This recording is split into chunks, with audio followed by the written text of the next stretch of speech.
First of all, nice to talk to you. Yes, First same. of all, same. nice to talk to you. Yes, So same. I am Nice to going talk. to. It's going to be very easy questions. I don't know if you ever watched the podcast before, but we just asked like what your creative writing process looks like. Just like real basic stuff just about yourself. And if something happens to just be funny, it happens to be funny. Um, it's not like we're intentionally a funny podcast. It's more about the creative writing process.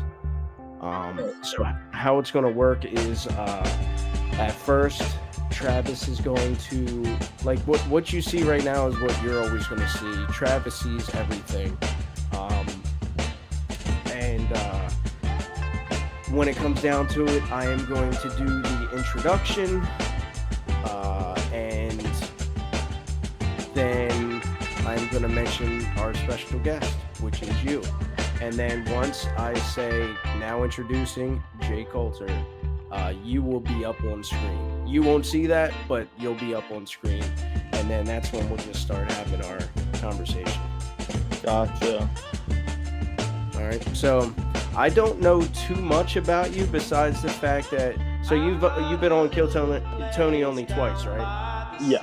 Yeah. Okay. So I've seen both of those. I didn't know if there was another one that I missed. And I've seen you on what do you call it? Post butt clarity with with our girl Lindsay. I was on there with her too. So I've seen you on there. I've gotten to know you.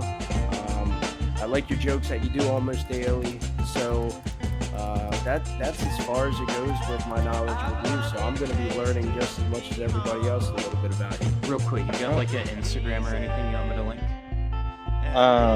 Jake C. Coulter is on my social media.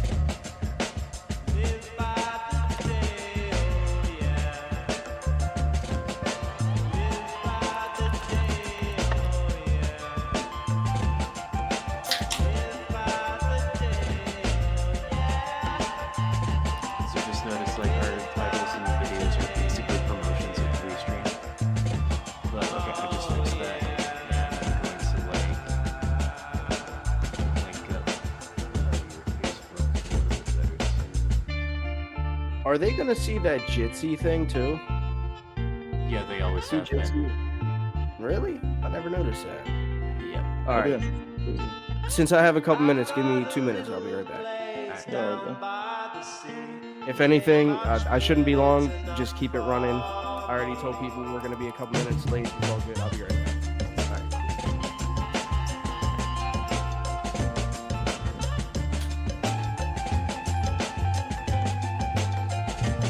Is it cool that I Bud Light during the podcast? Get you on mic or anything, right? If you do what now? Drink Bud Light alcohol. Or You could if not, possibly like because that might come to bite us in the ass down the road. Like if you have like some duct tape or something that you can put around the can, so it's just like an unbranded beverage of some kind, then have at it. Yeah. cool.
Harmon, my man Harmon, he's hilarious, he's wonderful.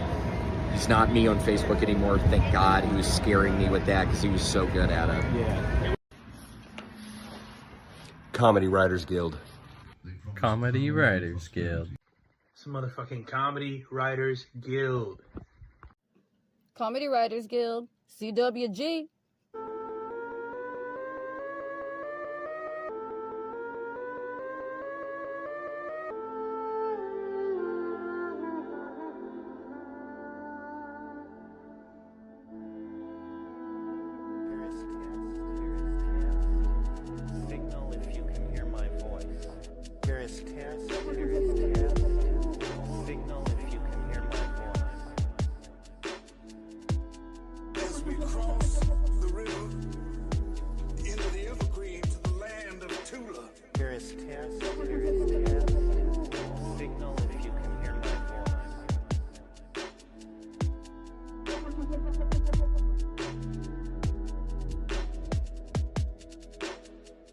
remember when I built the pyramids, right? It was tough. It was tough as a motherfucker.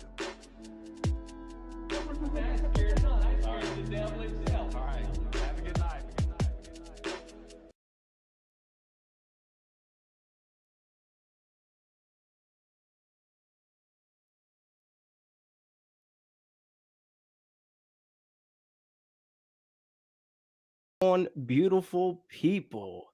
Welcome back to another amazing episode of the Comedy Writers Guild. For those of you that don't know, my name is Harmon. I am the creator of the Comedy Writers Guild. And as always, I have my amazing, wonderful, smart, fucking beautiful, perfect. He is the come to my stiff sock, Travis Wayne. Thank you for the high compliments, even though I made about 5 or 6 grave fuck ups in the 15 minutes since I started the stream today. I'm proud to be of service. Man, I am proud to have you, Travis. This podcast, he is the backbone of this podcast. And you know who else is the backbone of the podcast? You guys.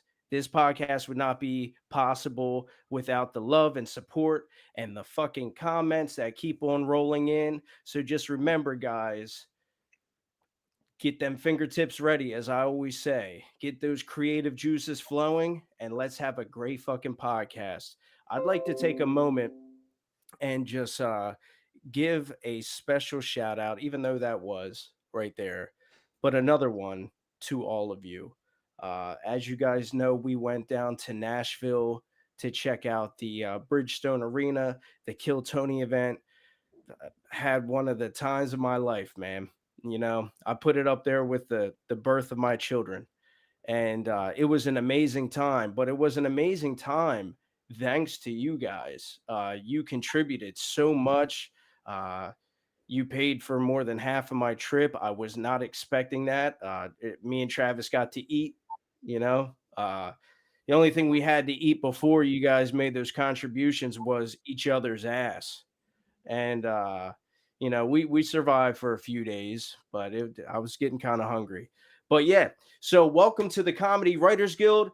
It's going to be awesome. Make sure to like your favorite comment that you see tonight. For those of you that are new, let's get into how it works, right? So, how it works, we'll start off with the joke concept or a setup, and it is your job to deliver the funniest punchline in the comments. You have 15 minutes to submit your answers or just give a thumbs up to your favorite responses.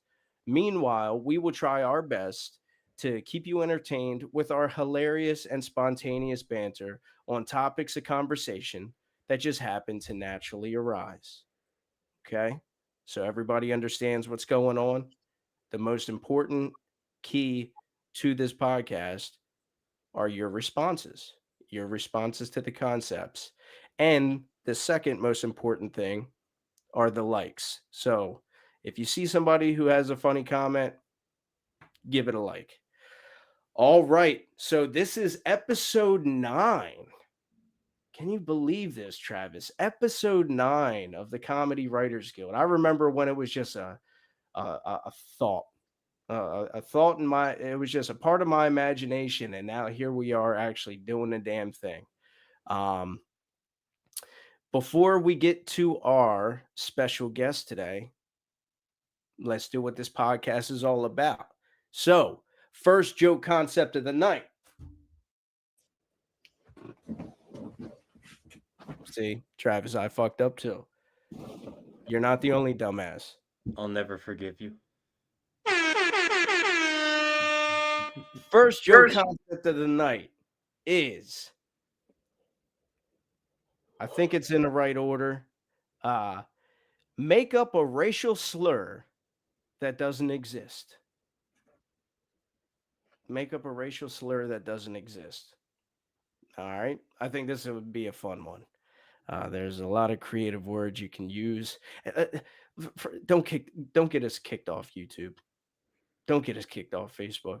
But make make a racial slur that doesn't exist. Okay. All right. That being said, you guys know the deal. Hop in the comments now. But here we go with our special guest for tonight.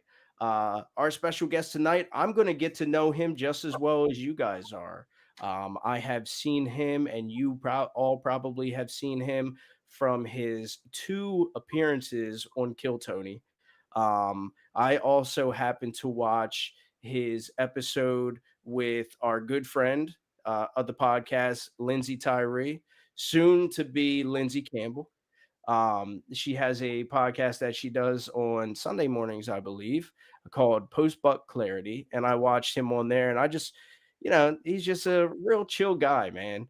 And I liked watching him, and his jokes are funny, and he's daily on a daily basis coming up with new jokes and posting it on Facebook, and he always keeps me entertained. So I'd like to get to know him a little better. So now you guys will get to know him a little better along with me. And so we have Jake Coulter. Hello. Jake, welcome to the podcast, man. Nice to meet you. Thank you. Thank you. Nice to meet you too. Yeah. So you have had two appearances on Kill Tony. Explain to us like what that experience was like for you. So both experiences were kind of completely different. Um, the first time I was on, I had been signing up um, for about 30 months and kind of let my guard down, like um, quit watching out for Cole. The first couple weeks I was like eyes beaded on the comedy mothership, waiting for Cole to uh, Uh-oh. Did he cut out? Yeah, he's got a weak connection. oh Yeah, you have a weak connection. You said you were waiting for, and then you cut out. I was waiting for Cole, who runs across the street to call out comedians. Yeah. Um, and um, the first couple of weeks, like I would always like keep my eyes set on the comedy mothership to make sure I didn't miss him. Um, and then after whenever they actually called me, I was sitting there smoking my pipe and shit. And the second they called my name, my stomach um synced and bugging. I ran to the front of Poor Choices, and the whole time I started like shaking and shit and telling everybody that I was gonna throw up because they had like 6 different people. Oh, congratulations, congratulations. I was like, yeah, I'm probably gonna throw up. And they were like, oh, you're so funny. Um, You're like, luckily, no, I'm fucking serious. yeah. Um, and then luckily I had my water on me and fucking then Heidi comes out and talks to me, which made me 10 times more nervous because I didn't need to talk to a pretty girl right before going on stage. Um, and then went on stage, kind of disassociated the first time, um, and didn't really even know that I did that well until I watched it back a few weeks later. But then the second time, whenever I realized I had Shane Gillis again, um, I wound up changing my set to do a different joke, um, which my minute went fine, but then I choked during the interview. So, I wouldn't say that. I yeah, remember, like I've seen people do basically what you did, and then Tony crucified him for it. What you yeah, did, Tony liked you well enough where he chose not to do that. So, bottom line, yeah, Tony likes you. yeah. I think so too. I knew in my head too, like, don't roast Tony. It's a common mistake that everybody makes. And I was like, don't do that, don't do that. And then I did it. Yeah. Yeah, Mhm. it takes some balls to roast Tony, dude. Like if Uh, you're gonna come at Tony, you gotta come with the heat, dude. oh Um, yeah. But let's talk about that because like part of what we do here is we try to encourage people to go out there and actually hit mics.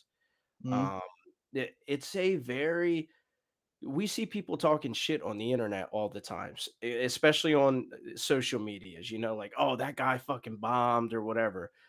A lot of people don't realize what uh, what a deal it is to get up on stage, especially on a platform like Kill Tony, which Mhm. is like has the what's it? It's number 2 on Netflix right now, Yeah. you know, and it just came out Monday.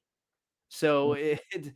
it's huge. So for you to get up on there, not only are you in front of an audience, a live audience, you're in front of the fucking world, man. So that's a nerve-wracking thing. The first time that I ever did comedy up on stage, I didn't think I was gonna throw up, but I thought I was gonna pass out.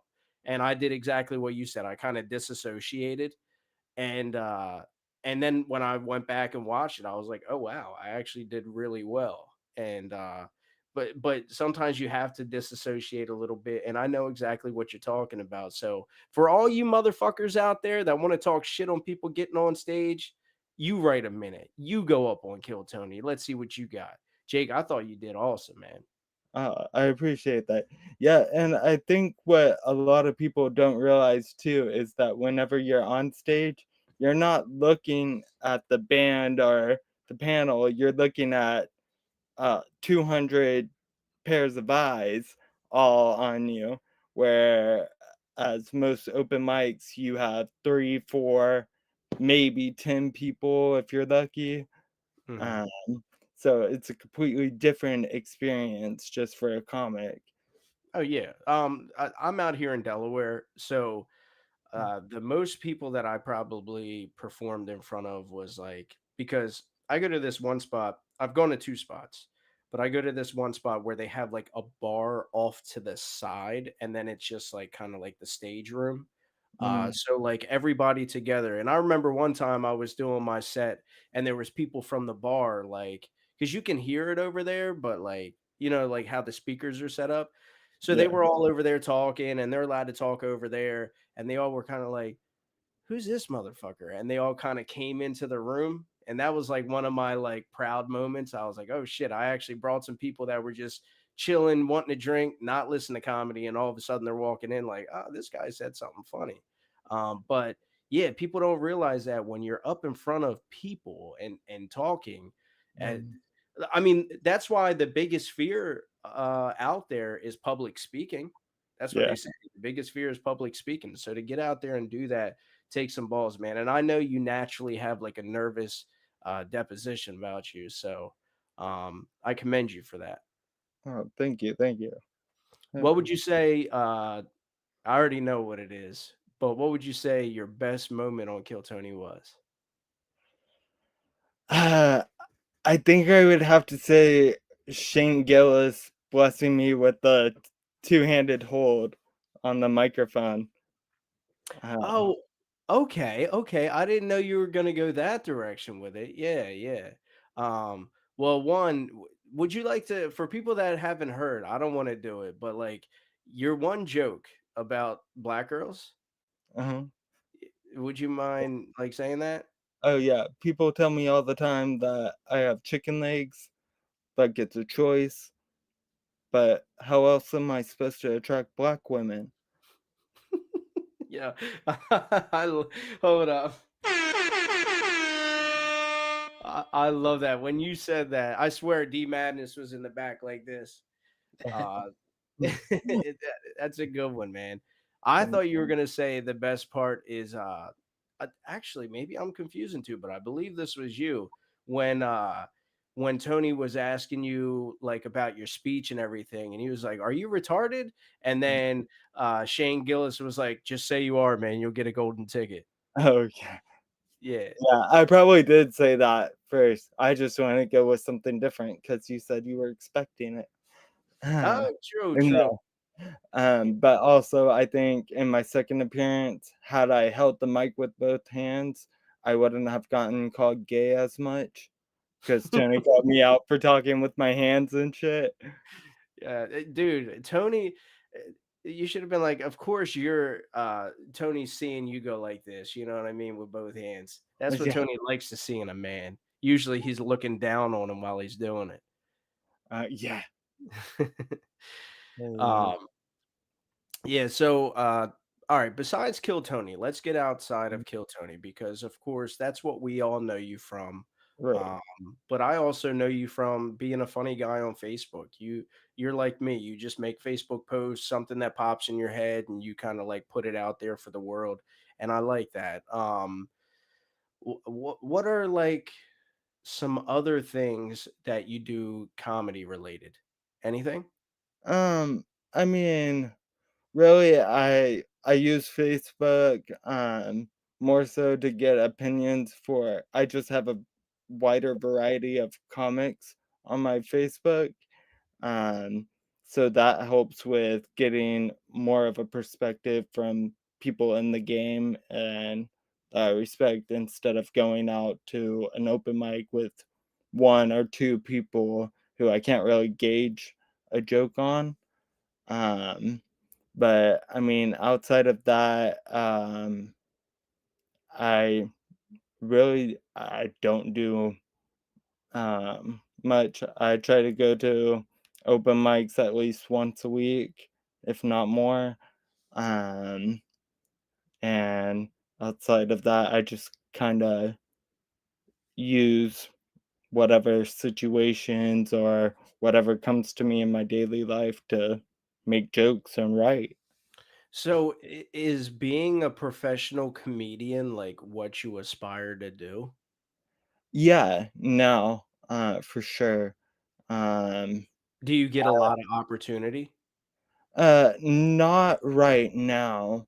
I think right now with Austin having such a um big influx of comedians from all over, it's gotten harder and harder to get on shows. And so like if I can't find a show or an open mic to get to, I'll go on my Oculus and do an open mic in the metal world. Have you ever gone on to Brian Redband's Oculus, open mic? No, I've heard of it. I just don't know what it's actually called. So, like the place that I go to is called the Unknown Theater. Um, but everything like I've seen with him talking about it, he never really discloses like the name or where he goes for it. You ever pick up like a female comic in the virtual world? I've definitely tried, but very hard to judge age in the virtual world. Oh, Uh, yeah, yeah, true. That's yeah. Mm, very good Uh, point. yeah. I was about to say you should change yourself to like a chicken avatar with the legs and all and get the right oh, ones. Yeah. Yeah. Any black girls in here? oh, Yeah, yeah, I've been meaning to check that out, man. I have like an old Oculus. Like, I don't know, maybe it's like 4 or 5 years old, but it seems like they're growing so much that like technology wise, I don't even know if it will keep up with what needs to happen. yeah, I will say the one thing that is bad about it is that you can only really go based off of verbal laughs and you can't really read people's expressions because it's all like default. And there's also that disconnect with just energy in the room.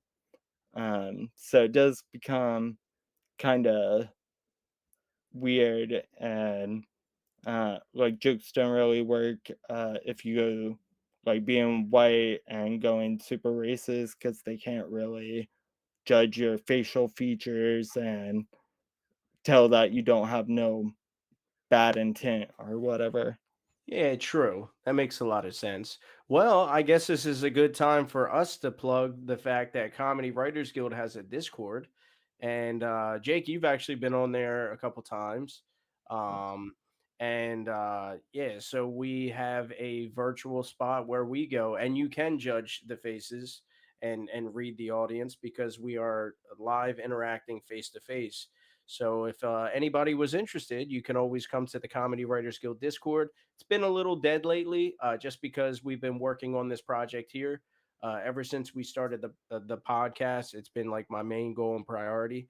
But I'd like for it to pick up and people go in there. But that's a cool perspective, man. I never thought about that actually going into VR and doing it. Actually, I have thought about it.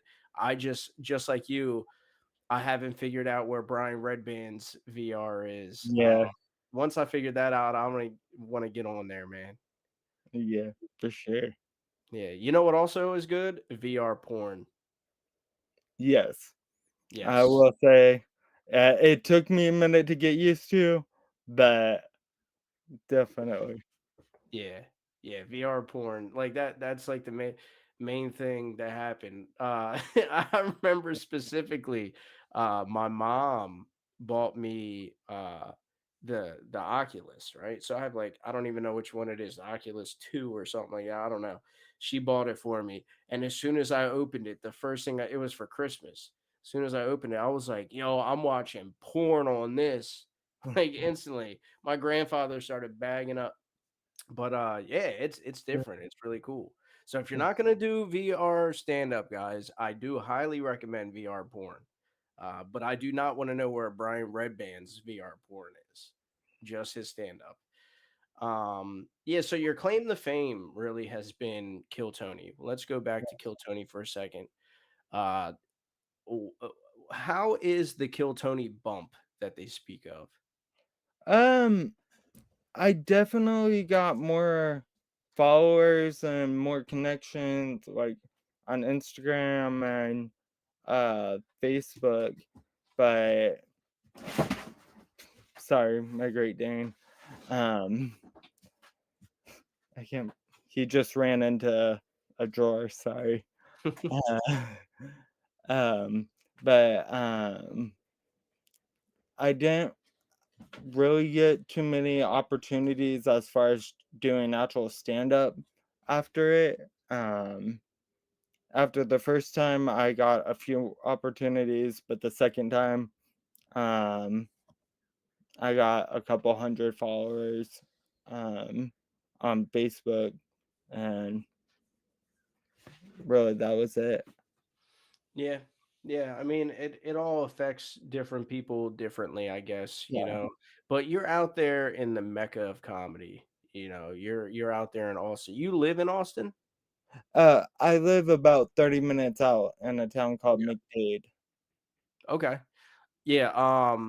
Austin is really you can look at it one of two ways. It's really cutthroat, Oh, yeah.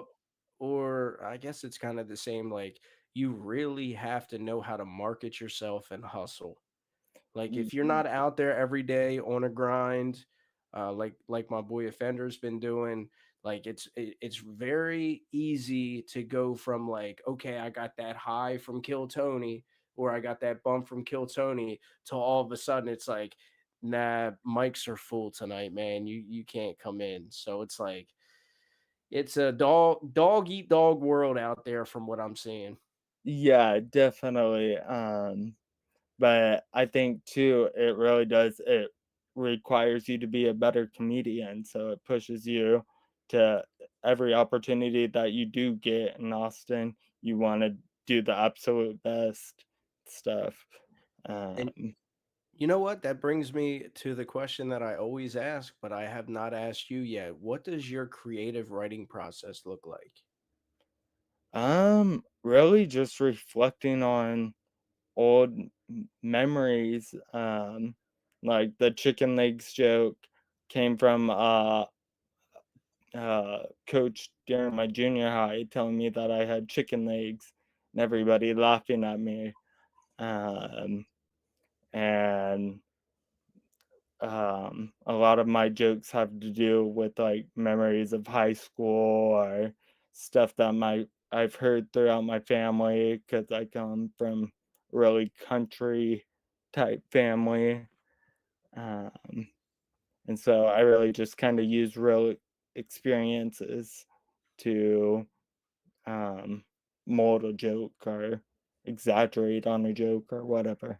And how do you physically write it down, or do you like type it into a phone? How do you do it? So a lot of it will be like me thinking and keeping it in my head, saying it out loud. And then whenever I go to, like, I have a show or something that I'm doing, that's when I'll actually take it and write it down and write it out. Um, and that way, too, every single show I do, I rewrite, even if it's the same joke or whatever. Um, but that way I can kind of evolve jokes too, like the better vocabulary and the better um, sentence structure that I get based off of experience. I'm able to write out and make it better word by word. Yeah, and that's what has drawn me to start the Comedy Writers Guild, because like I have a deep love and appreciation for the actual art of writing jokes, because like you look at some of the greats, like one that I always like to go to is Norm Macdonald.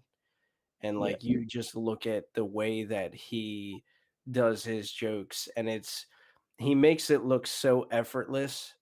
And a lot of times he does this thing where he takes you on like this long journey that ends absolutely nowhere, but it's so hilarious. And like there's just, you name any comic, they all have their own influence and their own style, and that's the cool thing about it. So I wanted to get as many people on here as possible to learn what their process is, because like, hey, maybe you say something that I'm like, you know what, that really resonates with me, and I can uh I can respect that. And maybe I want to try that. So we're here to inspire people as well. And we are coming to the end of our 30 minutes right now. So is there anything that you would like to plug? Um, and I brought all that just up too because you're also out here inspiring people. You've gotten on a Kill Tony twice, and you're out here doing the hustle, doing the grind, actually hitting mics, and you openly talk about you're a very nervous person. So, you're a prime example of like, really, there's no excuse. Get out there and fucking hit some mics. That being said, would you like to plug anything? Yeah, I appreciate all that. Really, just follow me on Facebook, Instagram, Twitter. Jake Coulter is my app for pretty much everything. Um, and yeah, really, that's it. I really appreciate y'all having me on. I love everything that you're doing and all the opportunity that you're giving other comedians. Like, I know y'all are just starting out with this Comedy Writers Guild, but I really do think that y'all are going to grow into something way bigger because just simply you're giving opportunities to people to share their story.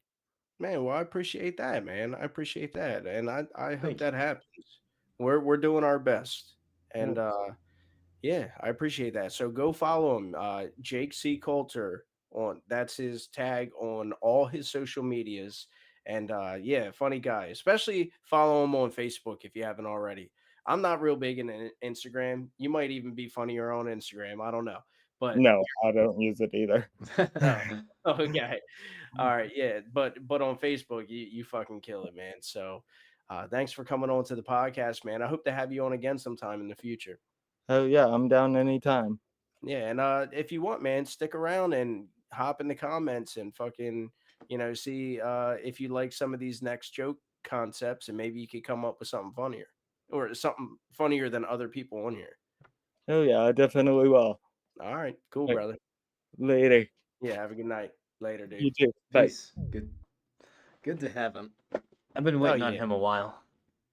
Yeah, he's actually been a fan favorite. There's been like multiple people telling me like, "Hey, why don't you get Jake on? Why don't you get Jake on?" And I was like, "Yeah, yeah, I definitely want to have him on." But I try to strategically add people on at certain times, and I feel like right now was Jake's time.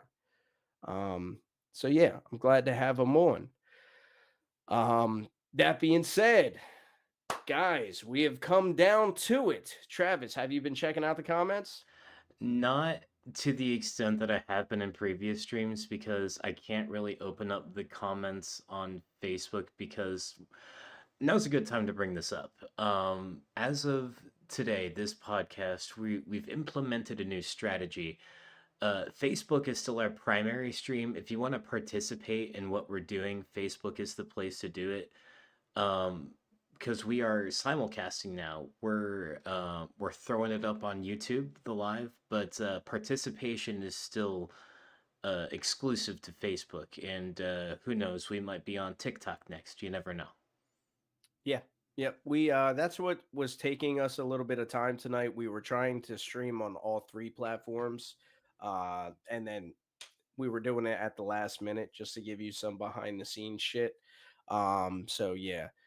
Um but catch us on Facebook, YouTube right now. If you are watching us live on YouTube, but you want to participate, like Travis said, come over to Facebook, follow the Comedy Writers Guild podcast, right? There's a group on Facebook called Comedy Writers Guild, and there's a page on Facebook called Comedy Writers Guild Podcast, and that is currently where we're streaming from. So come on over, hop into the comments, because if not, we are not seeing you on YouTube. You just have the option to watch. Um, cool. So let's get down to it. All For the right. first joke, what's No, sorry, go ahead, go ahead. all right? For the first joke concept of the night, make up a racial slur that doesn't exist. All right. So this is about to be, as fresh to me as it is to you for the first time. Normally, I'm sitting here like copying and pasting stuff into a notepad that was like, a strong lead or an honorable mention, but we're just going straight into it. Okay. All right. Yeah, I'm already seeing some strong contenders here. I'm Yeah. seeing a two-way tie for first place so far. Should I just go ahead and start rattling a few off? Yes, sir. I'll go along with you. I gotcha. The first one I see that I want to shout out, Dan Stinson with 4 reactions. Flaminio. Flaminio. What could that possibly refer to? Just to give a little backstory, a couple of you know, we were worried about tonight because I personally got banned from commenting on groups because I mentioned Fagminio. Yeah, hopefully this doesn't get kicked off, but I called him a faggot in the comments, and yeah, so that's a good one, a Flaminio. Dan's the man. All right. I'm seeing another one from Kyle Yankowski, big fat, a term for people with large feet. Oh, and gopher, a person who only comes outside to get Amazon packages. Okay.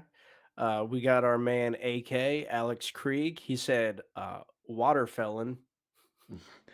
That might be one of the winners. It's tied up with Jordan Lee Richards, who said Ozempic. Ozempic. Anyone who's on Ozempic?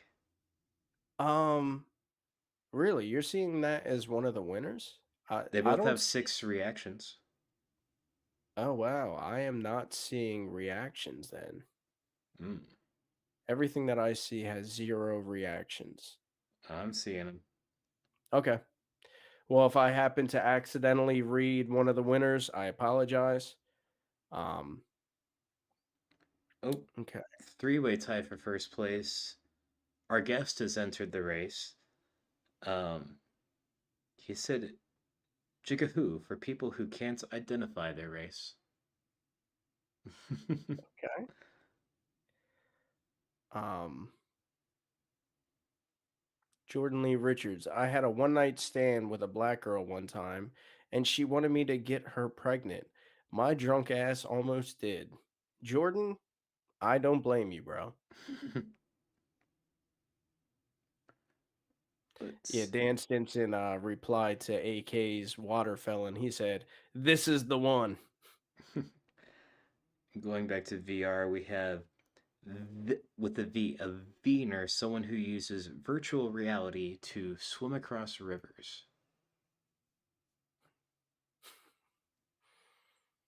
Um, Oh, here's a good one from Kyle Yankowski. It's also a serious contender at 5 reactions. Offender, a nickname for priests. I saw that and then it disappeared. I like that. Offender would like that too. What? Um, I like this one from Dino Rodino. Horchata with a W. okay. Chris said you're really missing out on the red band VR Harmon. So much sweat and fog. Oh, Kyle Yankowski said blue nose, a term for a guy with a broken nose. Kyle, I saw that picture today, man. I hope your nose feels better, buddy. Ooh, I missed that. Yeah, he dropped like a 35-pound, I think he said, box of bacon onto his nose. It fell onto him at work. Jesus. Bacon came into the comments and said, "Sorry about that." Well, speaking of bacon, she dropped one here. It didn't get any reactions, and I can't tell if Bacon saw someone that she knew or if she was posting a joke for the concept, but Bacon says, Freezy. Nah, I haven't seen Freezy in here in a while, so Nah. Oh, here's another one. I like this one because who knows what it could be about. Richard Silva says, turtlenecker. That could be like one for like Goyim, anyone who isn't Jewish. A turtlenecker. Got the little okay. turtleneck going on. Okay. Yeah, actually something that inspired this was I remembered an old skit that was on Tosh Point oh, and you ever watch that, Travis? I know specifically what you're talking about, but yeah. Yeah. So there was this point where he had like everybody from a different race in the room. And he was like, "I'm going to read off a list of things and you guys just let me know whether or not you think it's offensive." So there was like a Asian woman, a black guy, a white guy, a black woman, there was all these different people. And the one that stood out to me the most was he said, "Spoon Spoon face." face. I know that's the only one I even remember. Yeah, he said spoon face, and the Asian woman She raised her freaked hand, out. and he was like, "You find that offensive?" And she was like, "Yes." And he was like, "And why is that?" And I just thought it was fucking hilarious, dude. And then he started talking about another one I remember. He was saying sounded dirty or something was slippery slope, and and I thought that was funny.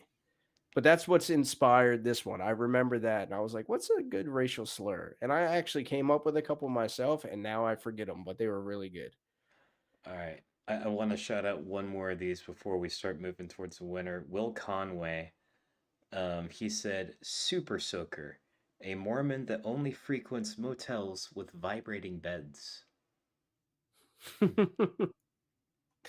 Yeah, because you hear that old Mormon thing where you know about soaking. Oh, yeah. Oh yeah, that's how you lost your virginity, right? No, I'm just kidding. No, it Um, was. Yeah. yeah, we'll keep that private. Right. Don't tell people our business. I mean, it's up to you, but All right. So, as of right now, we still have, well, technically a three-way tie for first place. I don't know if Jake qualifies, but that I'll leave that up to you. But We No, have we will have him as an honorable mention. So Jake, we have you as an honorable mention. You just got off here, and you already made it as one of the top dogs in this show concept. But before you do that, I'd like to shout out Batty Bites Candy Shop. They said, "Hey Harmon, I was told to come by your podcast tonight." I am not going to mention how that was done, but Batty Bites Candy Shop, thank you for stopping by tonight. all right. Thank you so much, Betty Bites Candy Shop. So you want to go ahead and start a vote for first place? Yes, sir. All right. So the contenders for first place. First, we have Jordan Lee Richards with Ozempic. Anyone who's on Ozempic. We also have Alex Krieg with Waterfelon. And then lastly, we have Jake Coulter with Jiga Who. Okay, so we have Jordan. We have AK. Oh, Jordan Montgomery. Yeah. All right, you guys just type it away. My shit's not working. So type in Jordan, AK. Actually, we'll just leave it at Jordan and AK because Jake was already on. Yeah. Sorry, Jake. We know you all that. Don't even worry Yeah. about it. Yeah. Yeah. And then Dan Stinson, who is arguably one of my favorite people in the comments every week. Oh, yeah. Jake, he gave you a shout out. He said, "I really like this guy." So, Dan, if you weren't following him already, man, I highly recommend it. And Right. Jake, if you haven't started if you haven't started a TikTok yet, I would suggest that, man. That's where we have most of our followers for Comedy Writers Guild is over on TikTok. It's a good way to get little snippets out there. So Jordan or AK, guys? Okay, let's see.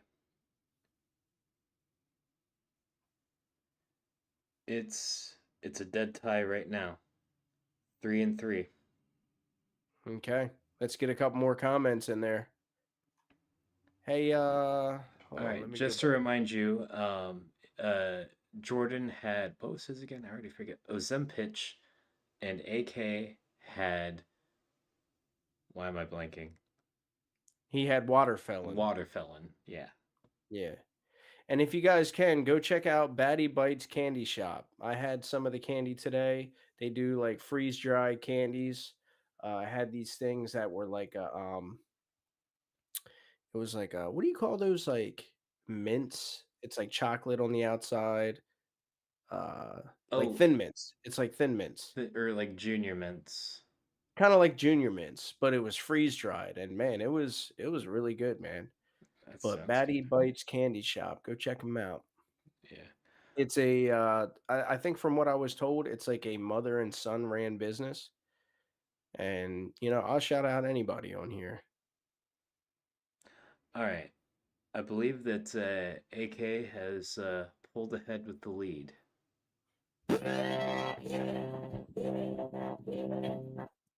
I hit the wrong one. I meant to hit the fucking hand clap.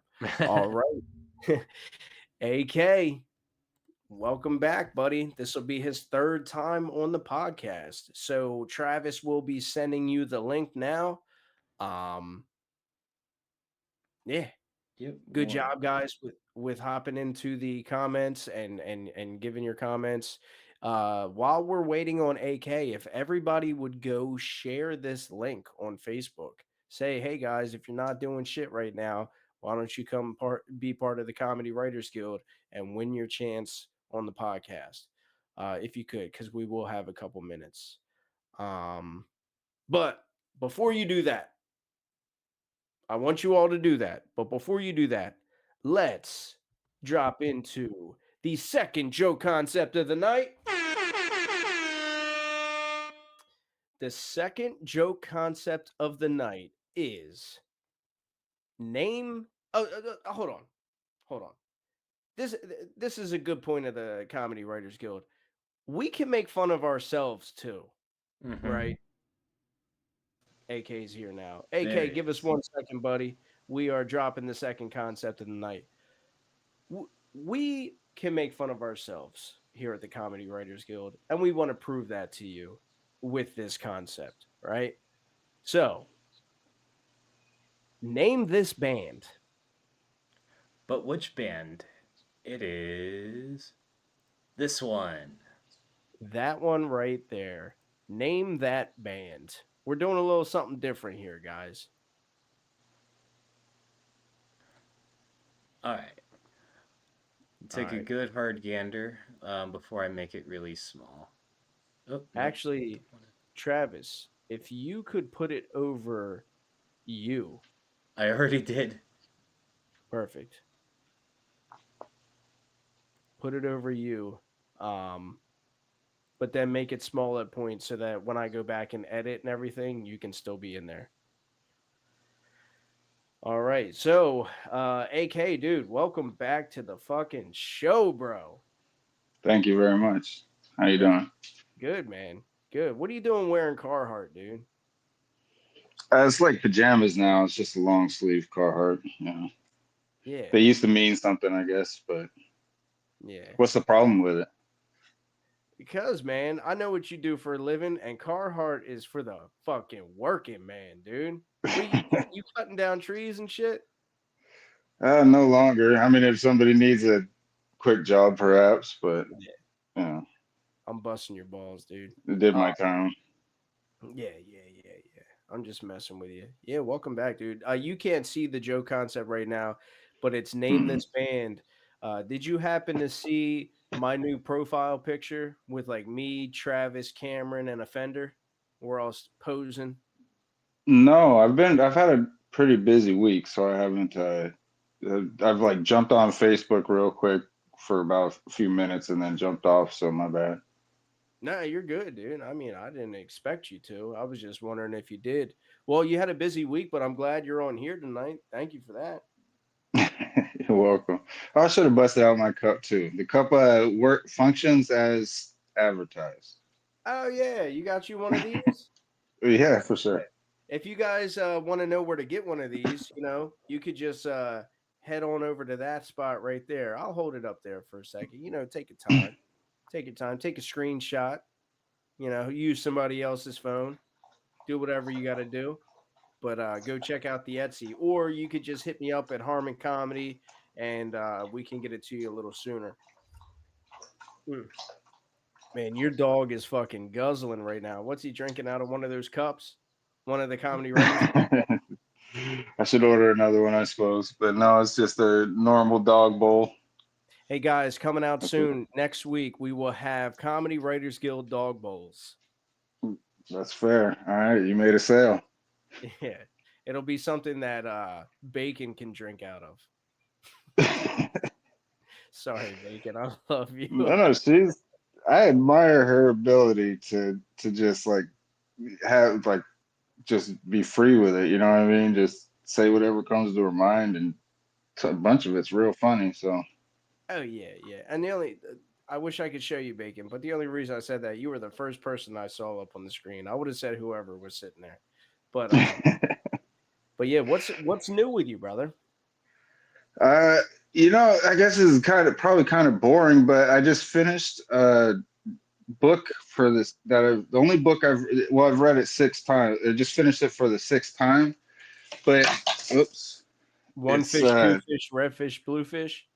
No, that one I couldn't finish. That one I ran out, but it's this one, and if anybody reads, I promise you this is it's the only book I've ever read out or laughed out loud while I've read it by myself. Even the 6th time just come across it because I don't know if you've watched a bunch of Richard Pryor's stuff, but all his jokes are in italics throughout the book. So he'll talk about what happens in his real life, and then the joke that maybe you've seen in one of his concerts is in italics about that actual situation. Oh, so It's he incredibly. So he says the joke, but what does he write about? Like how he came up with the joke? Well, yeah, he's just talking about his life, and then he'll go into the joke after that, and you're like, oh yeah, I remember that, But this isn't one of those examples, but the first 3 words of this. Sorry, dead air is always great, right? But this is his first few words. To everyone from fans to wives, and then that's the very beginning of the book, right there. It's just, I mean, it's great. That's awesome. Everyone from fans to wives. Yeah, Richard Pryor or is one of the greats, man. There Yeah, is it's a lot of 70s terminology, so there's only hard R's throughout, but I'm sure in real life it probably had a different sound to it. oh yeah. Yeah. I can hear that sound in my head constantly, all the That's- time. No, I'm just kidding. No, I mean coming if, from Richard Pryor himself. yeah, he's had an uh, illustrious life Mm-hmm. for sure. Yeah. Yeah, so I'm not, man, I wish I could get into reading, bro. I really do.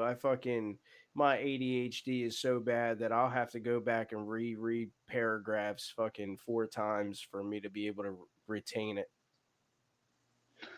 That happens with smoking weed and reading a lot too. So Actually, I haven't smoked weed. I think the last time I smoked weed was like a little over 2 years ago. I tried it again. But like when I used to smoke weed heavy back in the day, that'd be the only time that I actually could get into reading. It was weird. oh well, I mean, it's entertaining. It kind of makes everything entertaining, or it can do that for people. So I imagine if you're entertained with the book, it's just going to draw you in further. You know, Hmm. Yeah. I find that I end up spacing off and then realizing that I went through 2 pages or something and didn't retain anything from it, so I'll have to go back and reread them. Yeah, dude. I do that all the time. I've been trying to read some Travis would be fond of this. I've been trying to read some Terrence McKenna books. And that guy's. Do you know? Actually, AK, you know who Terrence is? I have seen the name plenty Yeah, somewhere. I've learned about him through Rogan's podcast. His brother's Okay. been on a lot. Terrence is dead now. I think he died in like 2000 or 2001. But his brother Dennis McKenna has been on a bunch of times on Rogan. But like he's like almost like a philosopher of sorts, and he's an extreme psychonaut. He's like went down when before it was even popular, like went down to Peru and did ayahuasca and, was a huge advocate for psychedelics and not just taking them, Oh, but actually good for him. researching them and stuff. Researching them. And so, yeah, but he has such a fucking vocabulary, dude. Like I would listen to him sometimes and I would just write down words just because like I love words. Like I'm a wordsmith. I try to hopefully that kind of like comes out in my comedy sometimes too, like the way that I write and everything. But like I like writing and all that, even though I'm pretty much dyslexic, but that's what autocorrect is for. But yeah, guys, if you haven't, look into Terrence McKenna as well. He's a super interesting character. Yeah, Uh, I'll check that out. I think I mentioned before, but uh, Paul Stamets lives nearby. yeah. Or I think I mentioned it on Travis's podcast when we were on there that I just we were talking about psychedelics or something or psilocybin and that. Yeah, I So remember. yeah, he lives in like an or I don't they maybe probably moved by this point, but it's like an untreated wooden mansion. So Oh like wow. the wood's not finished or anything like that. It's just very hippie-ish, but it's yeah, went to school with both his kids, so No it's shit. You said yeah, he's untreated wood, and then Harmon's inspector brain just lit on fire. Bro, I was just gonna say that, dude. I swear to fucking God, man. Like, as soon as you said that, I'd be like, yo, I want to inspect that house. no, it's you probably have to get through a little bit of forest to get to it. a good look. yeah, because you're out in Washington, right? Yeah. Yeah, Stamets is out in Washington. Dude, he was, in my personal opinion, the best JRE guest ever. He's entertaining. He's been on at least 3 times. Yeah, I And saw two of okay, yeah, I think it's 3 times. His daughter and I were at a mutual friends an event they were having, and so I talked with her a bit about it. And it's crazy, like the way it's been, the way his life has been since when we were in high school versus how it is now. It's obviously he's celebrity. You find commercials with him on Facebook, that kind of stuff. You know, just them. Oh yeah. YouTubers go after him sometimes. So. Are you talking about Paul or his kids? Oh, Paul. Yeah, his kids do other stuff. Both his kids are brilliant though. Oh yeah, It's well, they have to be. He's so smart, dude. Yeah, he was on Rogan. He had a fucking mushroom hat on. You remember that episode? mm, Yeah. And I think he was talking about with that hat, it was pretty interesting to where they actually use that specific mushroom um, for putting hot embers into, and the embers would last a long time. So when people would travel, like oh yeah. back when we were hunter gatherers, and they would start a fire, they would put an ember in there so that they can travel to the next place and have a spot, have an ember still going so they could start a fire easily. And like, he's just so full of information. There was a point in the podcast though where he was talking about like Rogan brought up what are the real famous like mushrooms that you eat? Well, there's Cubenzis, but I think they brought up the toadstool ones, No, the no, red no, and white dots. not the psychedelic ones. I'm talking about the Okay. ones. Oh, portobello. Oh yeah, yeah, that Yeah, was weird. that was weird, right? So Yeah. Rogan was asking him about portobello mushrooms, and he was like, "For legal purposes, I do not want to talk about that." And Rogan's like, "Okay, why is that?" And he was like, "I'll repeat myself. For legal reasons, I do not want to." And now I want to know what the fuck he knows about portobello mushrooms, dude. This is the leading expert in mushrooms in the world. And he's like, "Yeah, you know them shits that you eat all the time? I don't want to mention them." Like, Well, he's also had hyper religious experiences on any kind of mushroom you could think of. So I don't know. My theory is it could just be birthed from one of those, 8 hours or something like that. But who knows? I mean, he's way like past anything I can imagine in the mycology world. So who oh yeah. knows? Yeah, yeah. Well, that's just like with Dennis McKenna and Terrence McKenna. They were the same way. They're all in the same like sphere, you know. They're Mhm. they're ethnobotanists. I guess that's what you call them. So they like study that plant life and all that. Um, wow, we're really talking comedy here, aren't we? I'm sure everybody's just rolling on the floor in stitches. Oh yeah. Oh my God. Oh, Terrence McKenna.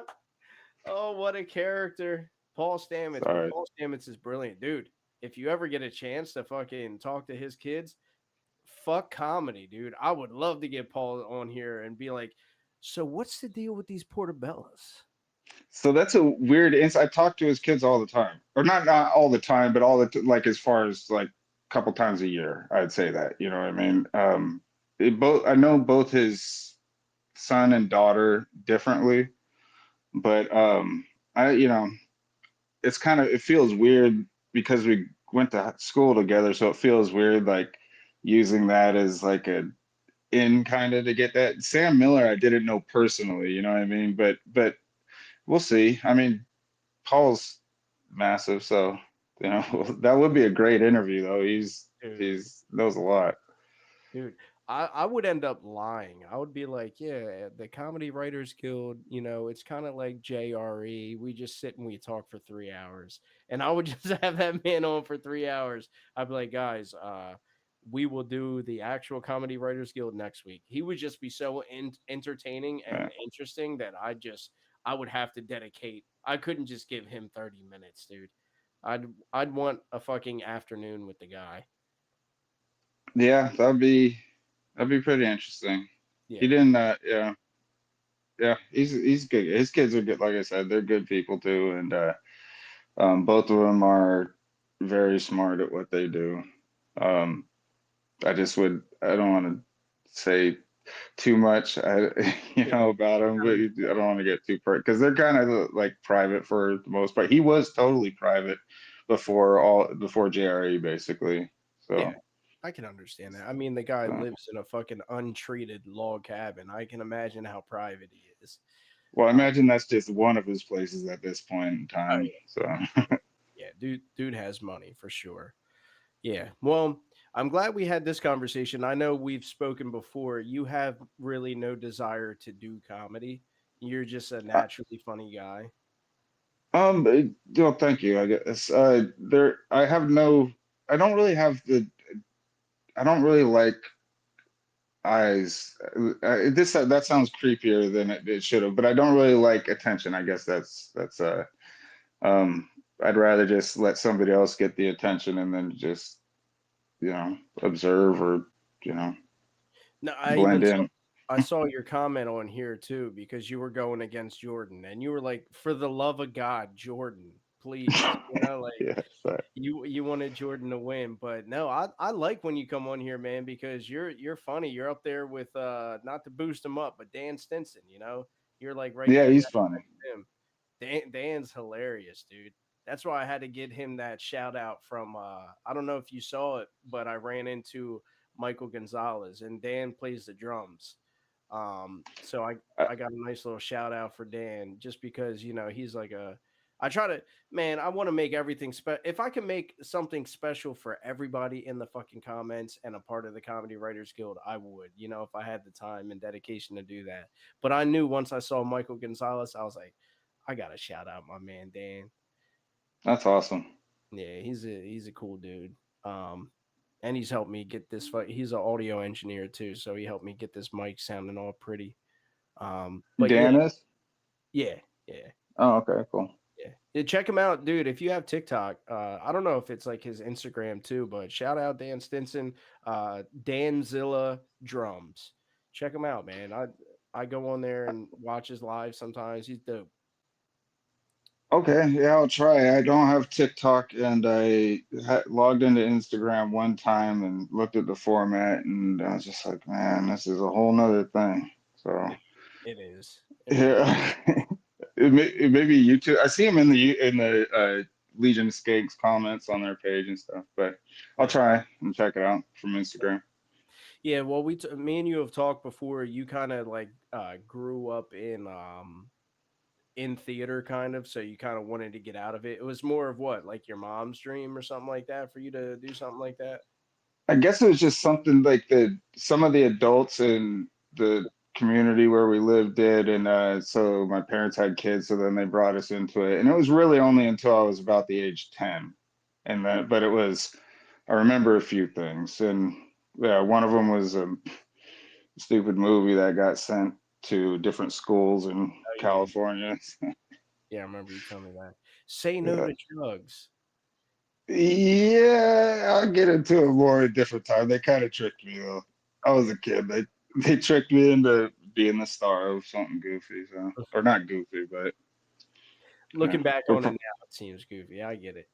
Yeah, Certainly. I couldn't act for shit. I don't know what they were doing. It's just it looked like just the biggest dork. yeah. Well, you still do, but I'm glad you came on. I try. I got love for you, man, for real. I appreciate you being on here every week. And like I said, this isn't your third time on the podcast for no reason, dude. You're fucking killing it. You're a funny guy. So thanks for coming on, brother. Well, thank you guys. Nice to see you both on here, and hop back in the comments. All right, brother. I'll see you there. All right, thanks, Take man. care. Peace. Later. Later. Maybe. There we go. Hang on, let me help you there. I can't even see you guys, but I fucked up somehow. Don't worry, I'm gonna forcibly kick you out. Bye bye. Take Thank care. you. There we go. All right. So that was That was AK. AK, man, he's a funny guy. He's super chill. I'd like to hang out with him. Um, so Travis, have you been paying attention to this one a little bit more? A little bit, yeah. Okay, cool. Another thing that I have been paying attention to is how many viewers we have per stream. And I just want to mention to the 4 people that are watching us on YouTube right now that if you're trying to give us jokes for our joke concepts there, they're not going to be seen. Right now, all participation is going through the Facebook. So if you want to join in, Facebook Comedy Writers Guild Podcast. That's where we're at. Yep. Like I said, just to add on to that, there are 2 groups on Facebook. No, I'm sorry. There's one group on Facebook, Comedy Writers Guild, and there's one page, Comedy Writers Guild Podcast. So the page is where you want to go, Comedy Writers Guild Podcast. So come hang out. It's cool that you're over there on YouTube, but if you would like to participate in the comments, come over here on the Facebook and let's get it. All right. So the second joke concept of the night. Travis has the picture up there, right there. Name this band. Travis, you want to make the picture big and in between us while we read it off? Yeah. Just enough to where it's not blocking our face. Yep. Yeah, we're good. Okay. All right. Yeah, I've seen some good ones. I'm seeing not a lot of like strong front runners, so be sure that you guys are in the chat reacting to the comments of others. If they make you laugh, show some love. Jordan Lee Richards, to get off topic. Oh, fuck. I just lost it. New comments. Hold up. Maybe it'll pop back up. He was talking about Terrence McKenna. But when I was on Jordan's podcast, we actually started talking about Terrence for a little bit, and he was unfamiliar with him. But I think he just said I didn't get to finish reading it. He he was like, thanks to Harmon, I actually read some Terrence McKenna and liked him, and then since then has taken a heroic dose and Ooh, had a good experience. So that's what's up, Jordan. But go okay. ahead, Travis. I'm sorry. No, all good. Yeah, I know way too many people who read Terrence McKenna, took a heroic dose, and just like gave themselves schizophrenia. That was all things with caution. But anyway, yeah, we did have some good ones. Um, Bacon actually came out strong for this one. Um, First of all, it didn't get any likes, but I liked it. The Backdoor Boys Mm-hmm. and the Pitch Boys, and this is probably my favorite, Boner Tugs and Harmon E. Dan Stinson said Johnny Nutsacks and the Offender Express. Kyle Yankowski said Coweed and Van Bria. Another one from Bacon, Tears for Queers. And another one from Dan Stinson, God's Plan, a tribute to Drake. um, Christy Bacon said Blue Cocktober. Dino Rodino says, The Who? No, seriously, who? Dino. Kyle Yankowski said Three Sexy Men and Harmon. The fuck is that supposed to mean, Kyle? Don't make me get a fucking 35-pound box of bacon on your ass. Hey, I don't disagree. Again, speaking of bacon, System of the Clowns. And Insane Clown Pussies. Yeah, bacon is coming in strong, huh? She really is. She killed it. Dino Verdino says, hide the moms. Damn right. Kyle Yankowski said, Skeet Loaf.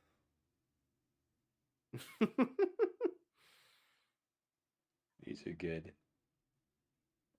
Mike J. Davis, Al Qaeda. Al Qaeda. I like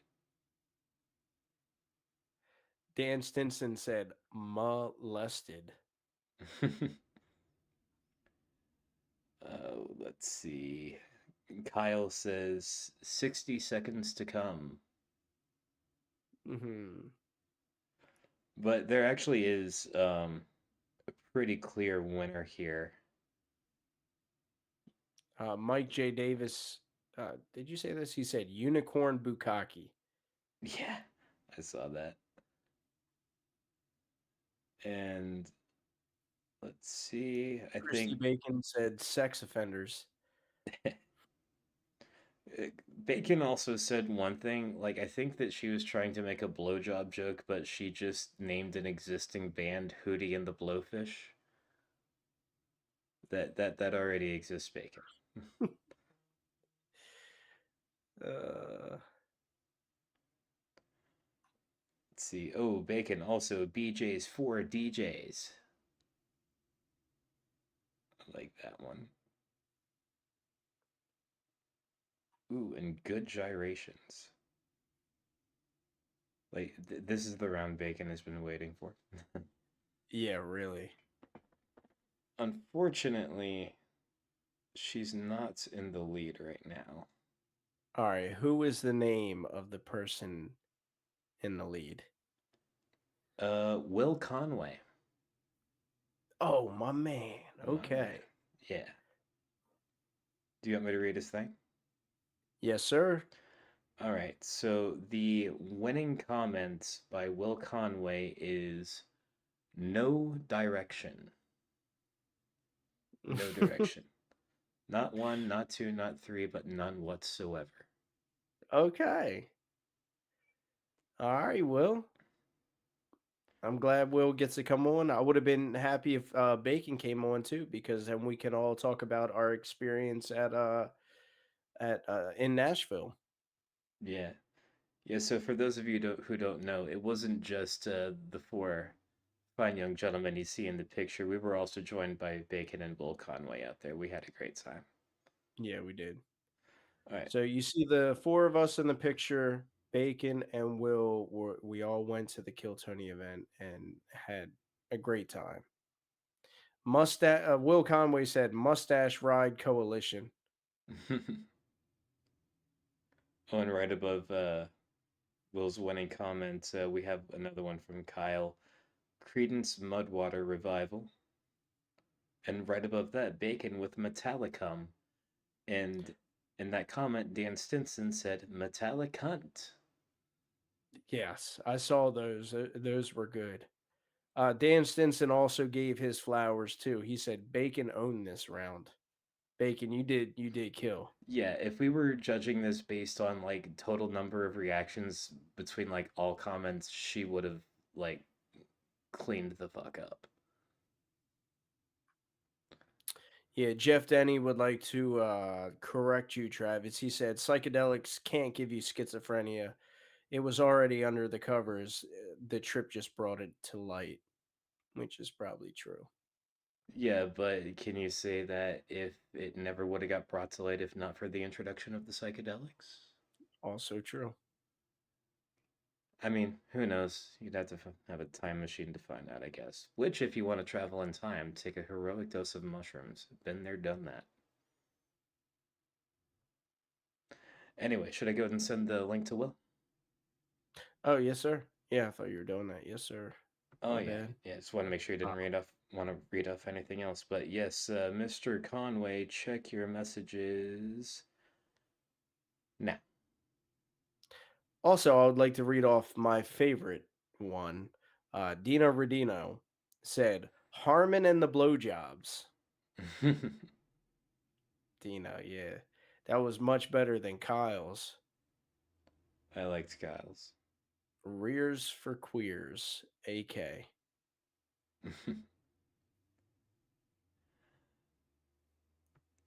All right. Well, while we're waiting on Will, let's get to what this podcast is all about. Third joke concept of the night. Okay. So AI has fully taken over. What job is safe? That is, for those of you who don't know, I'm a cybersecurity major, and that is an ever-present concern. It's a joke to y'all, but it's a fucking terror of reality to me. Yeah. I mean, so far, like, from what I've noticed, the only two things that AI is not good at all is rapping and comedy. I've never seen it do either of those two things even remotely decent.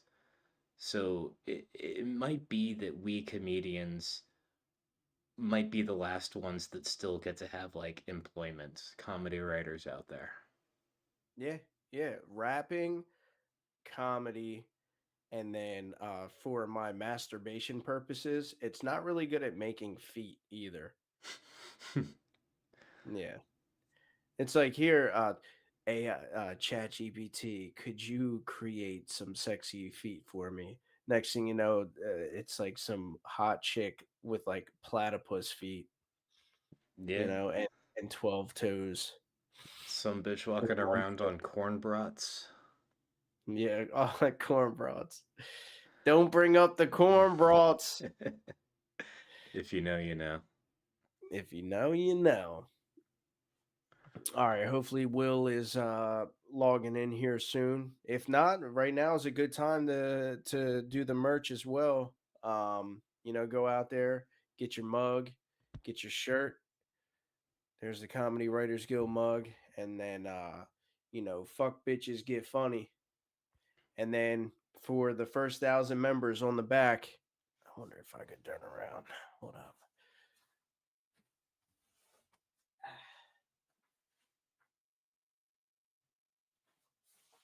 Yep, You get the OG member.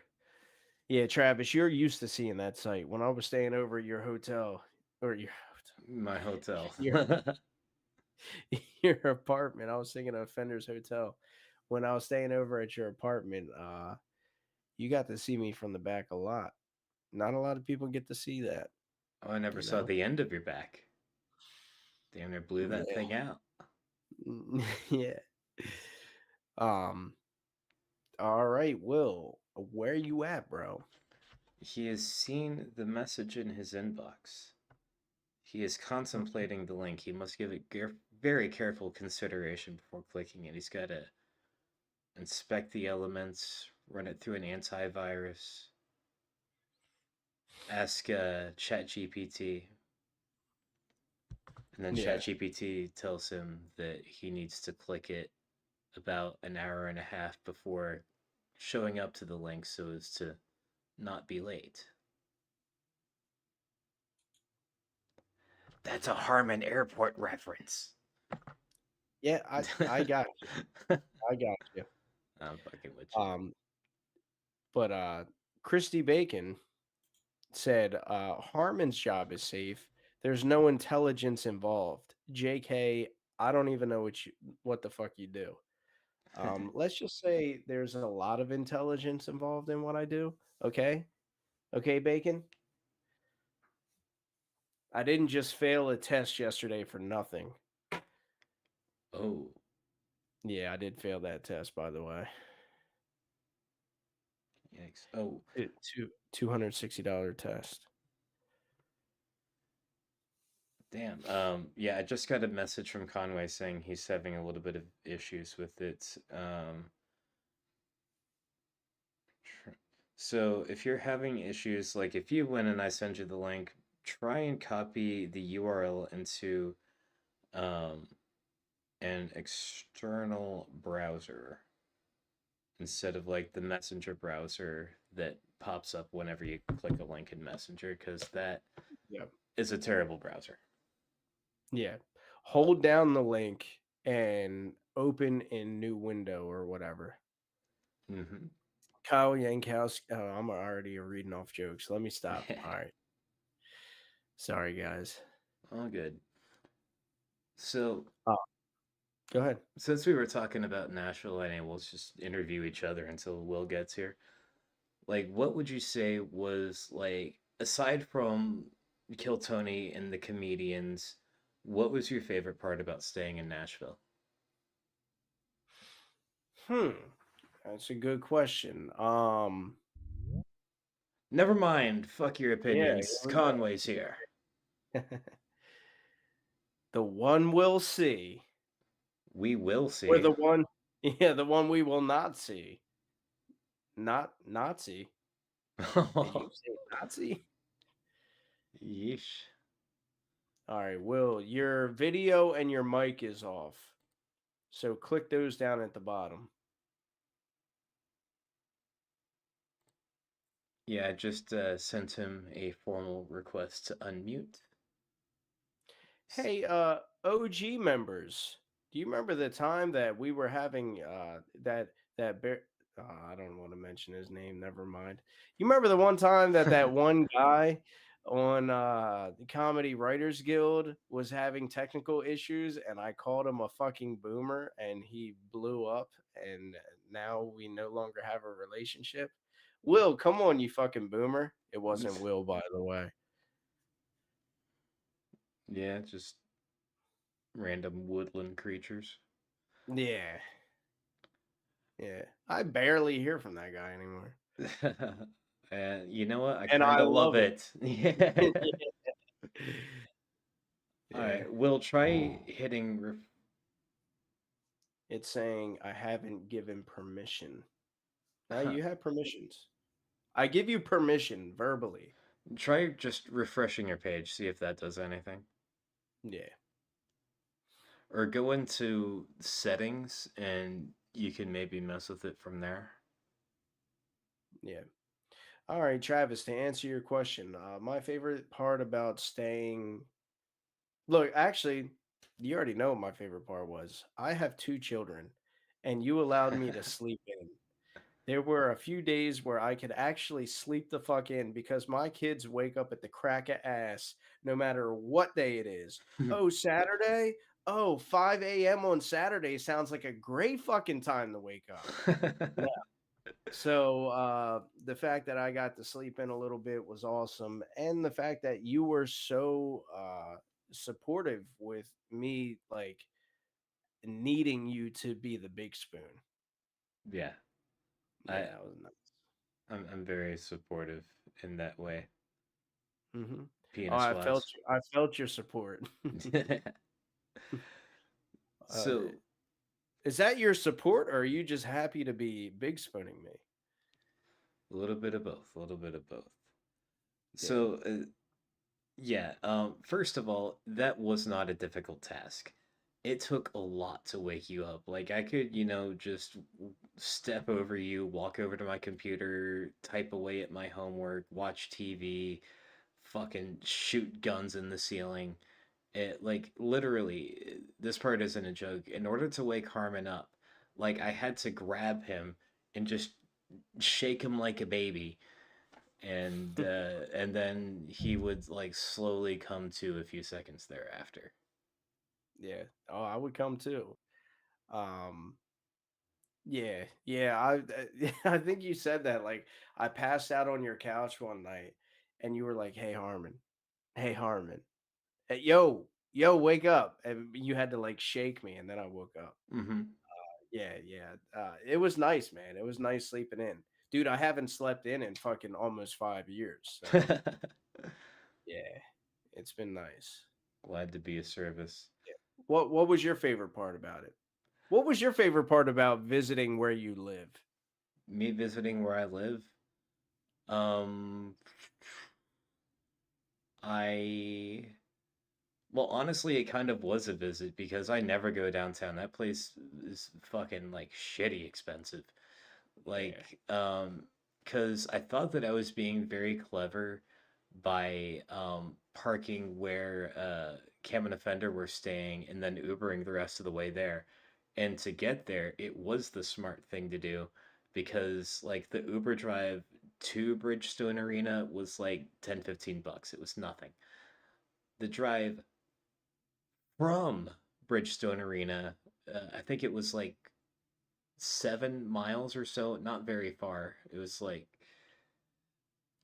The first night, Friday night, it cost I think like $45, which that was a shock, but it still beat paying for parking. The following night, the ride cost like I think $75. It No, it was ended up going down. I think it was like 60 once you finally got it, right? Oh yeah. That was right. I refreshed it and then yeah, it was 65. Or I think it was like we walked away from Broadway and then it was 65. Hmm. Um, but yeah, and that's like we even attempted to go into one of the bars, but we just saw like the line was wrapped around the building. God was just pissing down rain on us that night, Oh yeah, and we were like, "How about sleep instead?" And yeah. yeah, I was like, cool, sleep, let's go, baby. yeah. Um, yeah.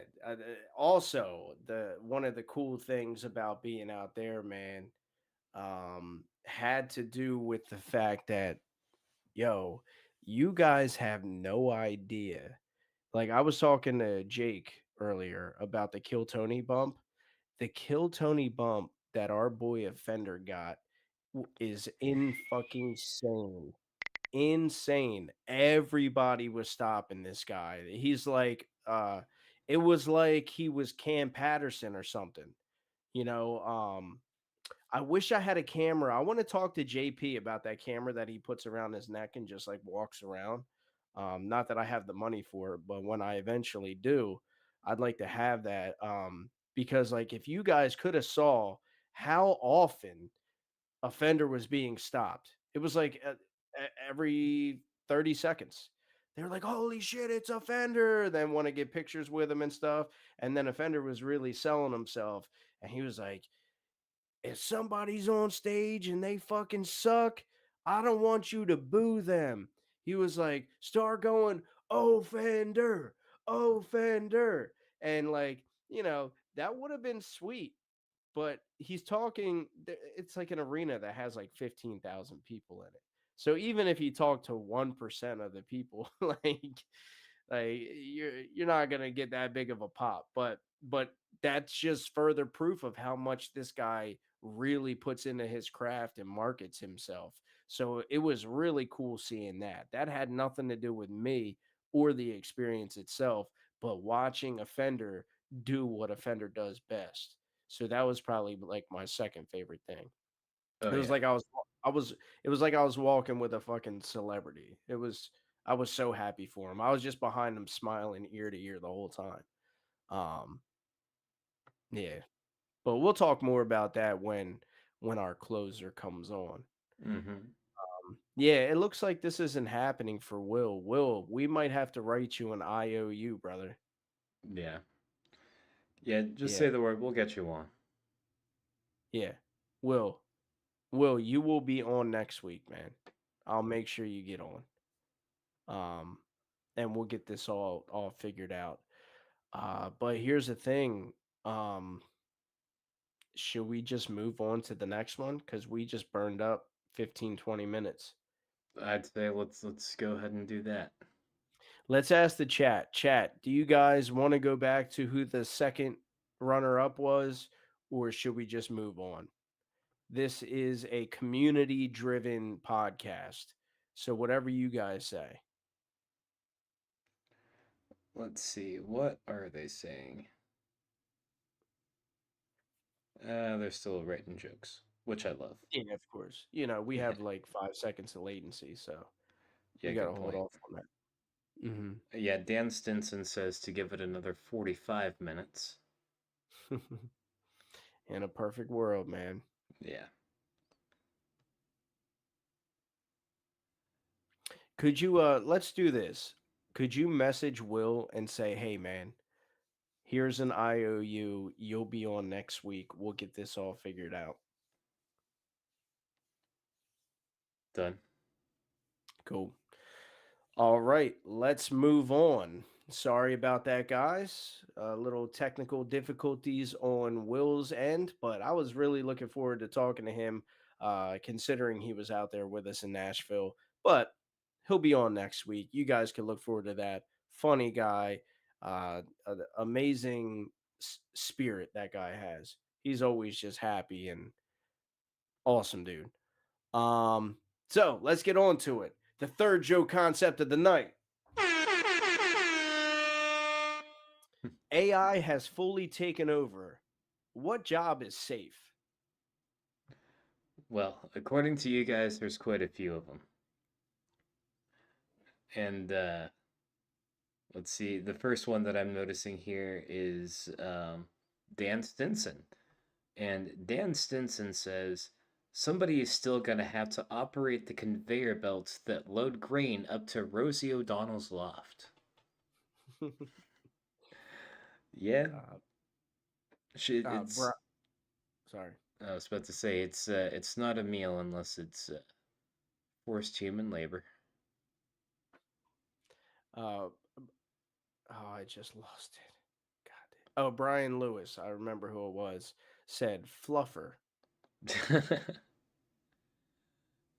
Jordan Lee Richards says, Walmart greeters, those old ladies will never be replaced. Very true. I mean, are they even old ladies now? Normally it's just like surly older men that want to look inside of your bags and check your receipt and shit. Like, Walmart greeters stopped being fun a while ago. It's partly why I don't go anymore. Yeah, I liked it in the old days where the Walmart greeters had them bags themselves.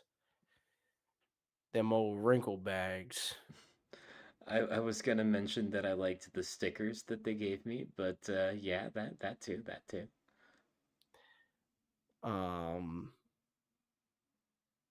Brian Lewis said a tier 3 bidet technician. I wonder what a tier 3 bidet is. Oh, I want to know what a tier 2 bidet is. I didn't know there was tiers. There's levels to this shit, my guy. Brian, are you fucking rich, dude? Tier 3 bidet just fucking, it's just Fiji water. Yeah. Warmed to like body temperature. Tier 1 is Herman spitting in your asshole. Believe me, I had a lot of tier 1 action over the weekend. And a lot of tear action. Oh. Speaking of tear action, Christy Bacon says it couldn't be a cop. It would shoot everyone, not just black people. I like that a lot. Jordan Lee. Oh, god damn it, I'm losing them.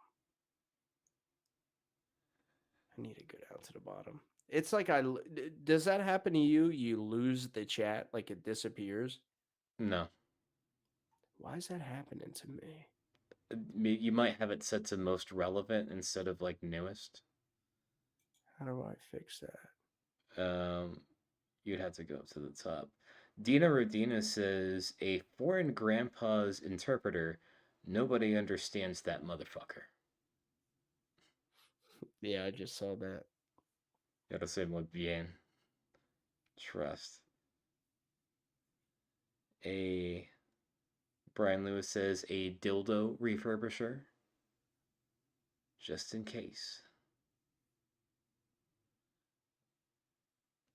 Zach No Breaks Estrada says grave diggers. You mean like the car driver? Fucking That's love grave digger, dude. Let's see. Jordan Lee Richards, the Anytime Fitness locker room towel boy. The guy who I pretend I am so I can be a tier 1 bidet. That was fucking stupid.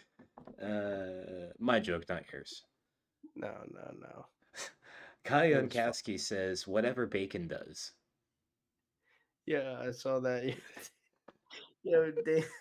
Dan Stinson said, grave diggers. Be cool, bro. Oh, man. Let's see. Jeff Denny says something about drawing fingers. Yeah, exactly. The fingers and toes are all fucked up with AI, dude. Yeah, trust me. Never noticed the toes before you. You can trust me. Let's see. Kyle Yankowski having a podcast. I don't know. I feel like my job could largely be automated on this podcast. Yeah, I wouldn't want it to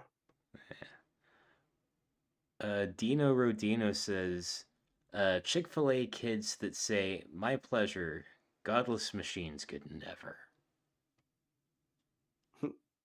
True. Brian Lewis said, intern nipple clamp tester. Did you have that job before, dude? What the fuck is that? No idea, but I'm gonna fix up my resume. Jordan Lee, yeah. Jordan Lee Richard says Kodak Black's crack cocaine dealer. Kyle Yankowski said, "The third spoon."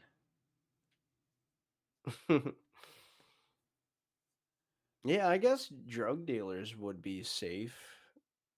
Actually, it'd probably be best. Can you imagine going out on the block and being served like a bundle of dope? And it's just like a fucking, it's like that Rosie robot from the Jetsons. You know, like what are the cops gonna arrest her? I don't know. Like, who am I gonna He- stab whenever I'm short at a point? Yeah, true. I'll fucking short circuit this bitch. Yeah, just you wait, motherfucker. I'll upload malware. Let's see. Kyle Yankowski says, "Waitress at a Texas Roadhouse because minimum size booty requirements." Yeah, I saw that. All right, so we don't really have a clear winner. So, guys, I'm gonna refresh this real quick. Make sure you're getting out and you're liking the comments that make you laugh. And if you can't figure out where the comments are, that's probably because you're on YouTube and you need to check us out on Facebook. That's where the action's happening. Mm-hmm. Clinton Patrick Kofia says, "Cleanup boy at the adult theater." I think that job should be I almost said animated, automated. Yeah, Jenna Payne said that meth can't cook itself. Yeah, can you imagine like how short of a fucking series Breaking Bad would be if that were the case? Yeah, I mean, yeah. Yeah. Or if healthcare was free. That too. Yeah. All right, so I'm seeing a one. There's at least a three-way tie for first place so far. 2, 3. Yeah, a three-way tie for first place. Okay, you want to read them off? Yes. All right, so the first one is Kyle Yankowski with Whatever Bacon Does. The second one is Dino Rodino with Chick-fil-A kids that say, "My pleasure, godless machines could never." And the third one, it's way up here, is Jordan Lee Richards with Walmart greeters. Those old ladies will never be replaced. Okay, so we have Kyle, Dino, or Jordan. Kyle, Go Dino, ahead, Jordan. guys. You guys know what to do in the comments. Place them votes. Let's see, Kyle's taking an early lead. Keep on refreshing, see what happens. Yep. Kyle gets further ahead. Let's give it a minute. Let's get more people in here. Get them voting. Mm-hmm. It's going to be Kyle. It's going to be Dino. It's going to be Jordan. Pick, pick, pick. All right, We haven't had Jordan on here yet. But go ahead. While he's being voted for, Kyle dropped a new joke. My wife's boyfriend, I mean, who else is gonna bang her and drink all my beer? I gotta do what I gotta do, Kyle. I appreciate your confidence. Ooh. If only he had a wife. Yeah. Yeah. Fucking Turns out he's gay. Oh, it's getting closer. We got 3 Kyles and 2 Jordans. Will anyone show love for Dino? Yeah, Dino's was good too. Mm-hmm. Wait, Dino hasn't been on, right? No, he was actually one of our very first winners. I think he won on episode 1. That's what I thought. That's what I thought. Um, yeah. He has been. He has been on. I thought maybe his got cut short or something, but no, he had his full time. I remember now. Yeah. All right, so that's 1, 2, 3, 4, 5 Kyles. And for Jordans, we have 1, 2, 3. Let's give her another refresh.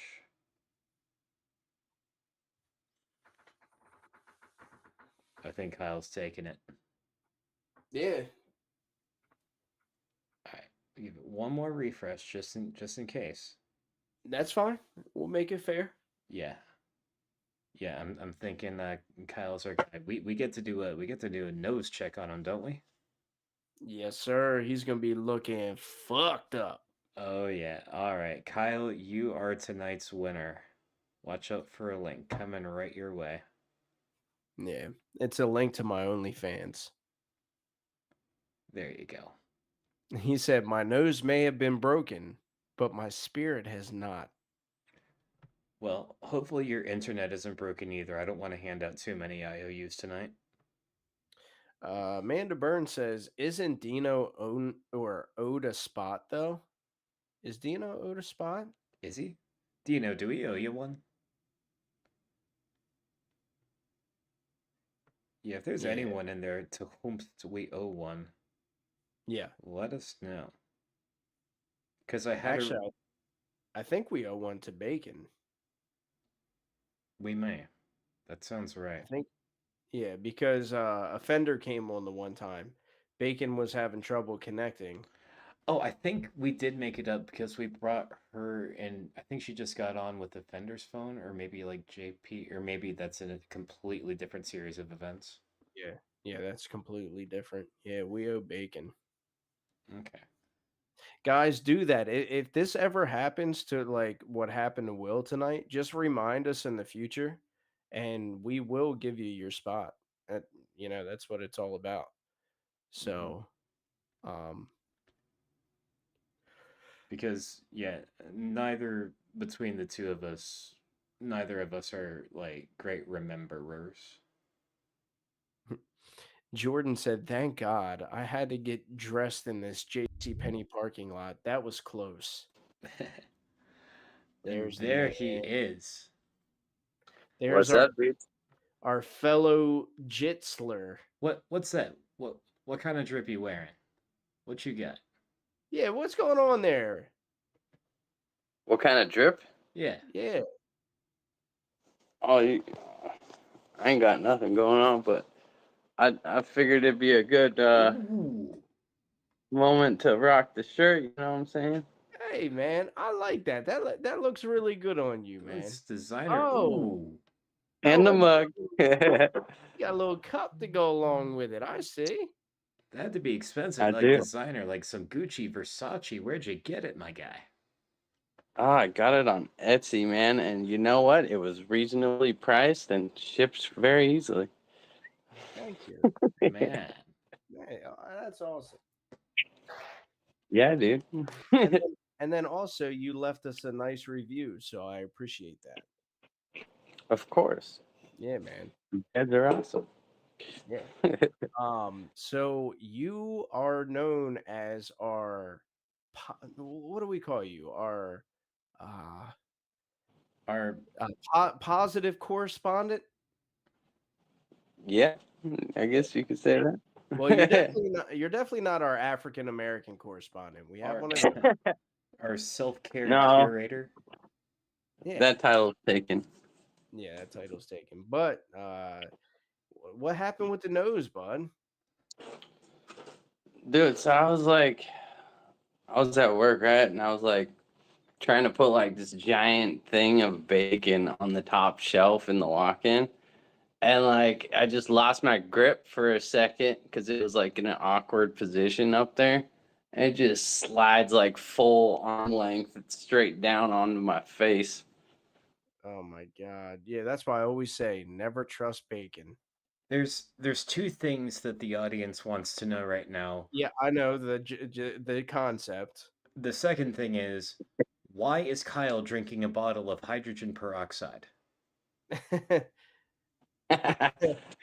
It did look like that, but no, correct me if I'm wrong. That's actually what the fuck do you call that stuff? Kombucha. Kombucha, yeah. All right. Yeah, you guys got Yeah. Kyle popped in at a crazy time, but we are going to get on to the last and final joke concept of the night. Okay. Here's the scenario, guys. You're transported to the future. Your jaw drops. You're like, my God. What do you see?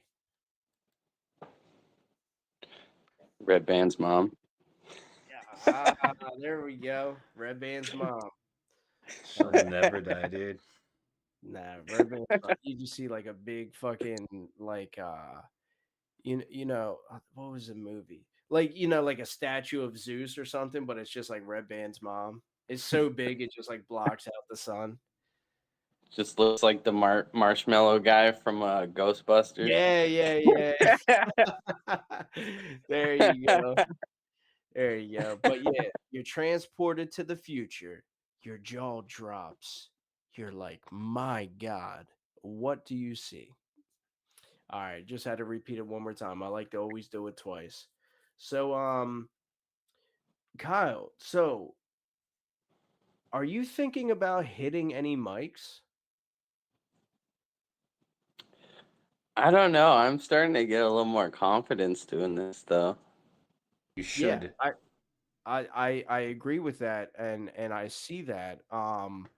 Because tell me if you remember this. There was like a point in time where, like before the podcast dropped, a lot of us were just in Discord, and you hit me up personally and you were like, "Hey man, this is actually really helping out. I know I don't contribute much, but like it's making me more comfortable and I think I'm going to start contributing, but I'm just not ready yet." And I was like, "That's fine, man." I said, "Take your time. Whenever you're ready, come on here." And it looks like you've waited just until for the podcast to drop. And this is your third time on now, man. We've only had 9 episodes. And so 33.33% of the time you make it on. Hey, that's a majestic number. I'm also 33, so kind of Oh, lines up.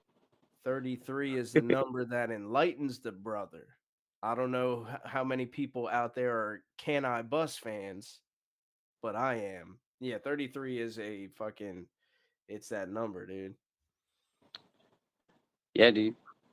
I mean, if you follow me on Facebook, I try to hit everybody with a nice little note of positivity most mornings. And I've been trying out a new catchphrase. It's kind of like put a little love in it, Like whatever you do today, put a little love in it. See how it treats you. Is that the catchphrase? Is that what you're using? Put a little love in it, yeah. Put a little love in your heart. Yeah, I like it. Best part of waking up is put a little love in it. Yeah, I'm creating slogans. Yeah, 33, isn't that the age that Jesus was crucified? Man, Yeah, dude. It's also the year I got out of all my bad habits and like starting into my spirituality and stuff. This has been the year of growth for you. Dude, You're last growing year I was not spiritually, even the same. growing spiritually and shrinking physically. Yeah, dude. Oh, you don't even know. I've been playing with like all sorts of like healing instruments and stuff. Like, Yeah, I saw you playing like the hang drum. Didn't you buy like some sort of hang drum? Oh yeah, my steel tongue drum. Yeah. I got crystal quartz singing bowls. I got them Tibetan singing bowls. Steel tongue drum in the corner. Got Dang. some tuning forks for healing. Hell yeah, dude. What you gotta do is you gotta do like oh yeah, that's beautiful. The next You gotta question. put one of those fucking tuning forks. You gotta let the sun rays hit your asshole. Just get back on your neck, put a tuning fork in your ass, and hit that thing. That's how you get one with nature without psychedelics. Yeah. Stick a tuning fork up the bum and hit it and let it vibrate through your body. Yeah, dude, it's called psychosmelics. Yeah. Um, Yeah. Speaking of Kyle's growth, can I post the picture that of emo Kyle? Or would you Oh rather? gosh. Teenage guy, I don't care. Okay, we're gonna see Kyle's growth here firsthand, folks. emo Kyle. I didn't know this was a thing, dude. This is new to me. Yeah, back in high school I used to have this outfit. It was like skinny jeans, like bright purple skinny jeans, and I had like this black and white Neff high tops with like a black and white Neff sweatshirt and a purple beanie. Like Hell purple yeah. suspenders too, so I'd be like I was all colorful. Oh, dude, back in high school, I totally would have called you a faggot. Oh yeah. Oh, I was an asshole in high school. I like to think that I'm chill now. But nah, I gotta see this. Oh, Travis, by the way, I don't know what the people can see, but like your camera has gone out for me. Really? It looks fine on my end. And if it looks fine on my I end, can then the people see can it. see me fine too. Okay. Yeah, I don't know. It's just it must be me. Just bringing it up. Oh, good. I Um, appreciate it though. yeah. It's called that instant karma. All right, Yeah. y'all ready for the big reveal here? Oh Yeah, I boy. want to see it too. All right, drum roll and boom, emo Kyle. Hold it's gonna take a couple seconds for me to see this. Hold on. All right, let me shrink it down a touch. Oh shit, that's the same dude? That's what I said. Like I would have never looked at that picture and thought for a single second that it was our boy Kyle Yankowski. Fuck Dude, that, dude. you want to see another one? I like how you put it over his oh yeah, there's another there's a little bit of glare. Hold on. Oh yeah. That looks more like you there.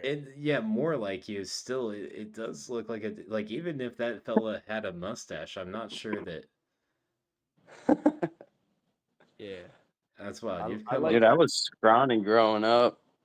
I was like yeah. pretty thin. So was I actually. I was always a very thin guy. Not me. This is the thinnest I've ever been right now. Uh Come on, Travis, you got to get up, start hitting the gym, bro. Nope, because I am a wardrobe stylist by trade, and people who work out do not get to shop off the rack. Like I tell my customers constantly, if you put down the dumbbells and pick up the Taco Bells, you can wear whatever the fuck you want. pick up the Taco Bells. uh Kyle, I've been noticing that you're sharing a lot of Bashar stuff. Oh yeah, dude, Yeah, that guy's intriguing. he's intriguing, but like you take it with a grain of salt, right? I take everything with a grain of salt. Okay. But I mean, what he says like kind of resonates, with like logic. No, for sure. But what he says is like, and I'm not trying to have a debate with you. I'm trying to have an open discussion. I don't want you to think I'm against you. I fucking love you, dude. I'm trying to have an open discussion and no hate at all. No, I don't even have hate towards I don't have hate towards anybody really, but like I'm not hating on Bashar, but like there are many things in the spiritual world that like ring true no matter what. And a lot of what he says does do that.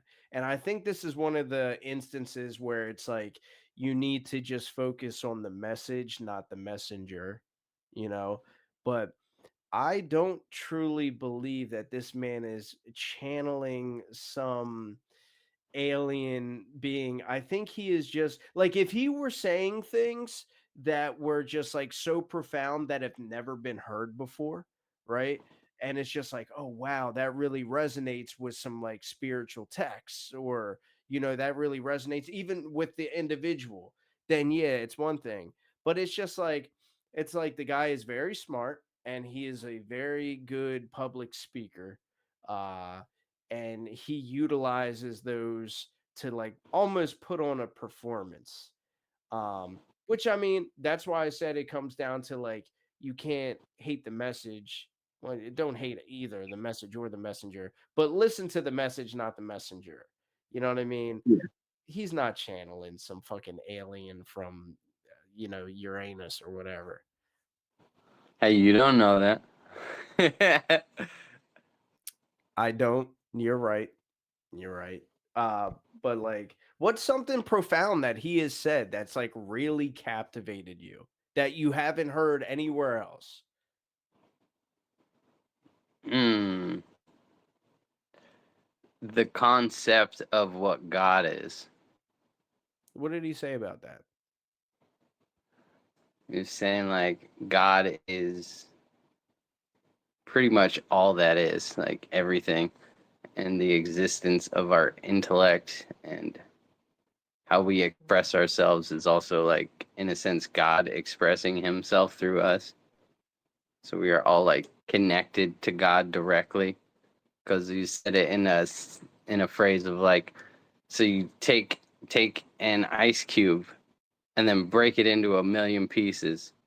All those pieces are still part of the ice cube, but they're just separate pieces. And that's how his concept of like us are connected with God. Yeah. Yeah, and he has a great message. You can't hate on that at all. People on the internet do, but like he has a great message, but at the same time, I wish it would just come from him and not Bashar. Like he he has a great message. Why fucking muddy it up by saying like, "Oh, I have to close my eyes, and when I close my eyes, I'm channeled by this." And you know what I think what it is? I think I just realized what it is.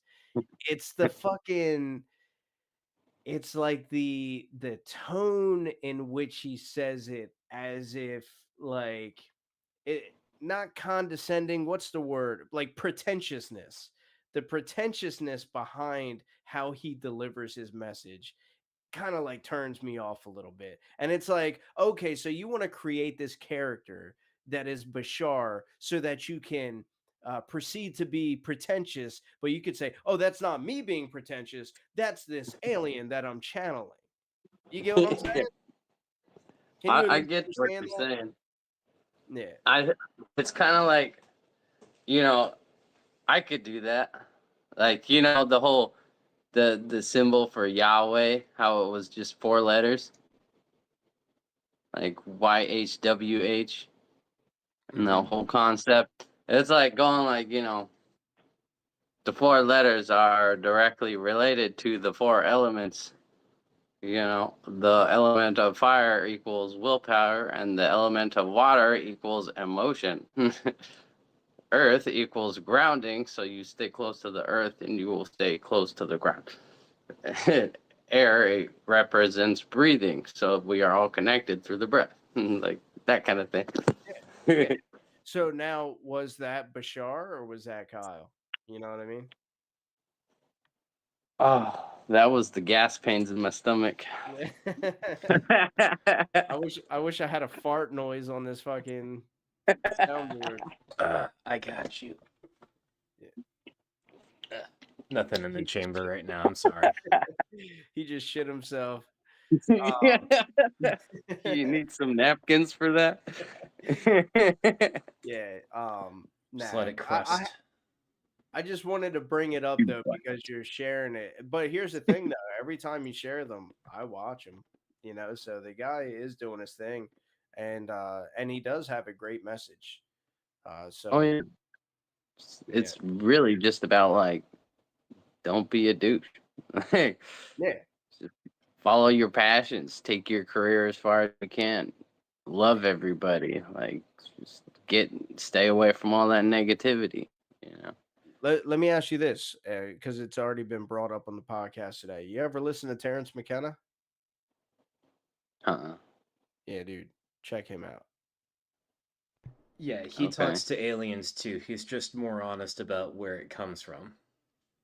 Yeah, it comes from it comes from right there on his elbow. Yeah, DMT. I didn't know you had that tattoo. Uh, I literally showed it to you while you were here. No, you didn't show me the DMT. You showed me the one I guess on your other arm. I don't think I showed it to you so much as you just seen that. It's Yeah, I alright. saw that, but you didn't show me the DMT. I swore I did. Maybe it was a Fender or Cam.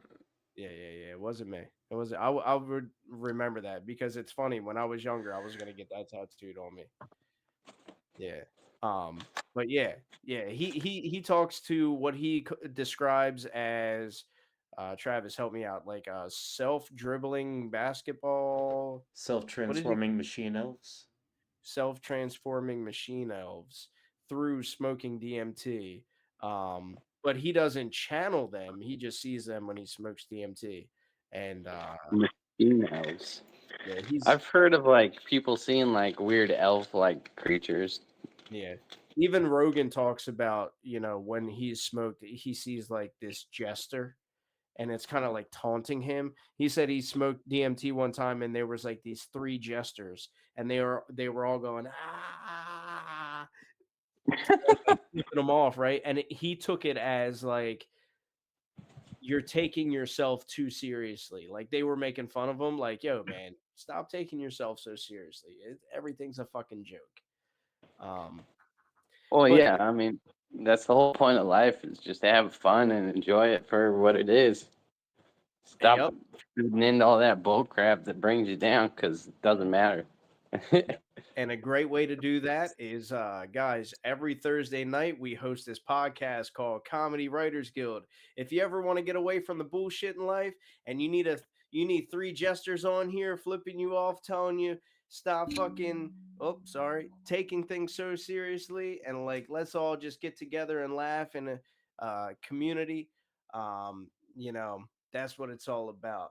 But for those of you that are confused, check out Bashar. He's this guy. What's his real name? Daryl Anka, I Daryl believe. Eggett. Yeah. Yeah. I think that sounds familiar. But check him out. He channels this alien named Bashar, and he, talks about just like spirituality and stuff. It's very interesting. I don't believe he's channeling, but I'm not arguing. But Kyle, that's your time on here, man. Thanks for coming on again, dude. And I can't wait to have you Yeah, on for dude. the fourth time. Yeah, Yeah, dude. statistically, Love y'all. And also thank you for contributing to the Comedy Writers Guild and buying the merch and helping out. Every dollar that we create with that goes towards something towards the podcast so that we can make this just a little bit better of a production for everybody out there. So super appreciate you, man. Yeah, dude. I believe in you guys. So thank you. I'm all for supporting. Thank you, man. All right, Yeah. much love, brother. You have a great night. Love y'all. All right. All right, Peace. love you, man. Peace out.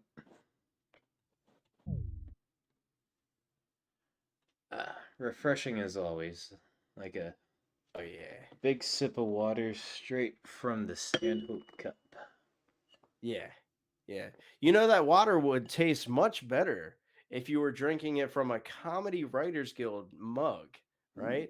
And you can find that at this here QR code. Just plugging away. You know, we don't have any sponsors. We're just fucking two dudes who are broke as fuck trying to produce some comedy. Yeah, so getting on to what this podcast is all about. The final Joe concept of the night. All right, guys, picture this. You're transported to the future. You get there, your fucking jaw drops. You're like, oh my God. What the fuck do you see? What does the future hold? Let's see what you guys have to say about that. Well, I immediately found my favorite one. Read it. Comes from Amanda Burns, and she said CWG. Oh, whoa. Amanda Burns. Let's give her a shout out too. Amanda, you do an awesome job. There was a person who shall remain nameless that was on the podcast before, spoke about him briefly, barely, earlier, and he suggested Amanda help out with the Kill Tony fans page. So she's been an admin for a while now. She does an amazing job. She also is an admin on the Comedy Writers Guild page. Amanda, we love you. We love what you do. You're fucking awesome. Thank you for that comment too. That means a lot. Travis, what else we have? Well, let's see. I would say Jordan Lee Richard says. Oh, wait, hang on. That's not a. Dino Rodino says AI has taken over. Humans are free to live in a utopian society, but men still have to take out the goddamn trash. Hmm. Jordan Lee Richards says, I wake up to Whoopi Goldberg drunk as hell asking if I can give her my babies. Hey, is that a callback? Is that the black chick that you banged that said she wants to have your babies? Was it Whoopi Goldberg, dude? Ooh. Good callback. And Amanda Burns also says a Tesla with a snorkel. Brian Lewis says toilet paper has been outlawed and everyone's just raw dogging bidets with lukewarm beef broth. Is That's that a tier 3 fucking bidet, dude? it's up there. Dina Rodina says a 178-year-old Joe Rogan is immortal due to testosterone, elk meats, and being mildly gay. Man, AK and Dino Rodino side by side say, I see Travis. Yeah, that's They both said optimistic. that at the same time. That is very optimistic. Jordan Lee Richards says Bashar becomes more clear when you become a level 3 bidet tech. That wasn't even about the concept. I just wanted to read that one. Dan Stinson says, I awaken in the future and see that I'm subscribed to the CWG Comedy Network and have been getting fraudulent charges for 25 years. Oh, oh man. I had to be. I almost spit up my drink and ruined a $1,500 investment. Yeah. Clinton Patrick Coffia says the Dolphins win the Super Bowl. I'm not a sports guy, but maybe somebody appreciates that. It's fake. It's never going to happen. Brian Lewis says there's a vending machine that sells used jock straps, and it's sold out.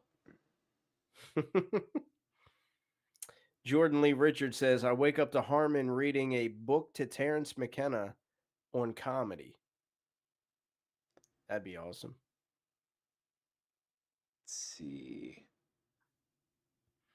Chrissy Bacon says illegal aliens. And Dino Rodino says 3 tits. It's a Total Recall reference. That was a good one. That was good. And Amanda. Jordan Lee Richards says, "Has Kyle ever done a heroic dose?" Um, yeah, I think we talked about that on the podcast before. He has experimented when he was on before. He spoke about that. Not one of the jokes, but Dan Stinson said, "LOL. Always thought Kyle would end up with bacon on his face." That could be easily used as half of the people in Comedy Writers Guild. You Yeah. could replace Kyle. AK said, "I'm relieved that Harmon went McKenna and not Howard." Talking about Terrence McKenna and not Terrence Howard. All right, so it's not. I just want to read it anyway. From Jordan Lee Richards, he says, "You, I've honestly had a rough beginning of the year. I wish I would have started watching sooner. I need this, guys." Thank you so much. That's the kind of thing that it means everything to us. That we're really out here doing it for a purpose. We love to see it.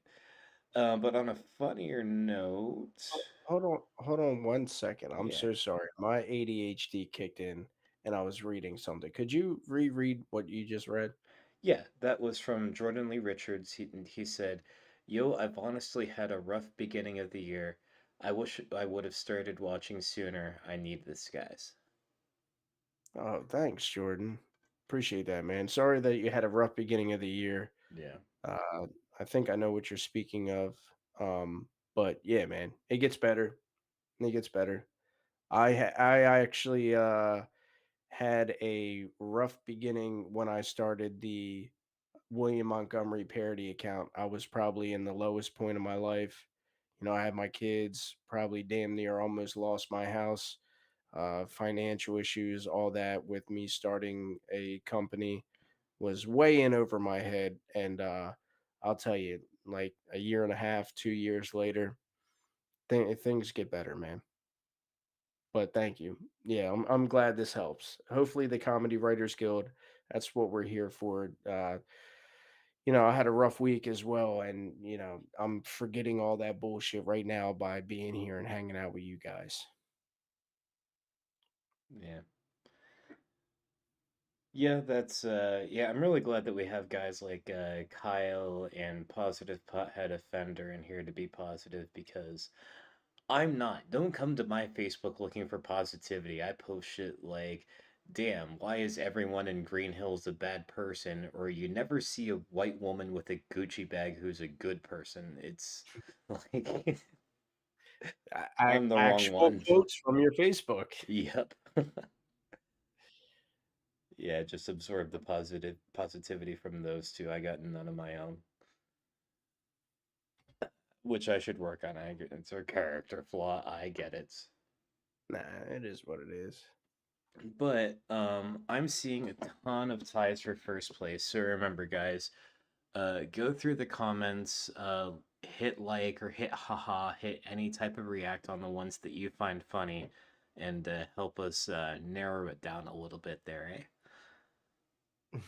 Dan Stinson, speaking on me and Kyle, he said, "It's kind of embarrassing they showed up wearing the same shirt." That was a good one. All right. AK said, "Kyle would be an excellent cult leader. Compassion is key." Truly, yeah. Instead, we have you for a cult leader. Yeah. Uh, Send feet pics.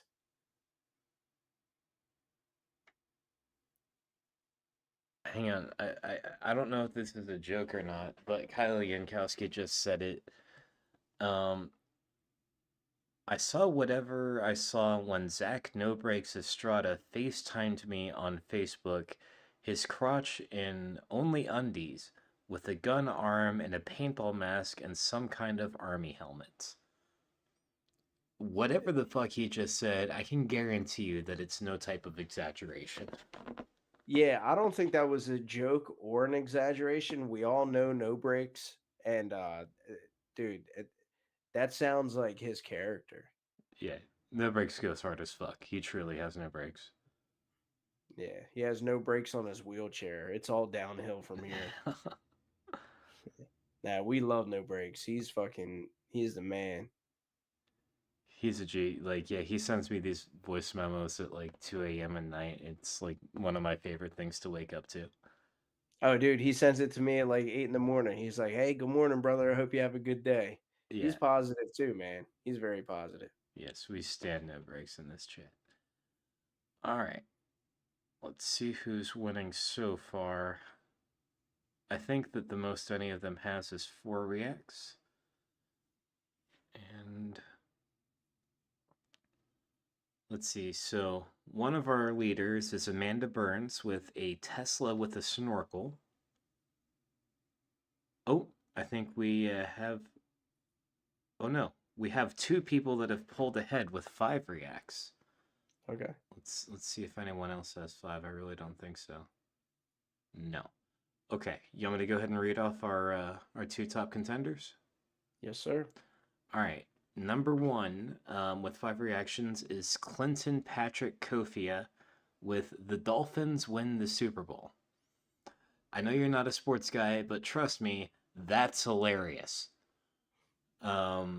Our number 2 contender is Dan Stinson with I Awaken in the Future and see that I'm subscribed to CWG Comedy Network and I've been getting fraudulent charges for 25 years.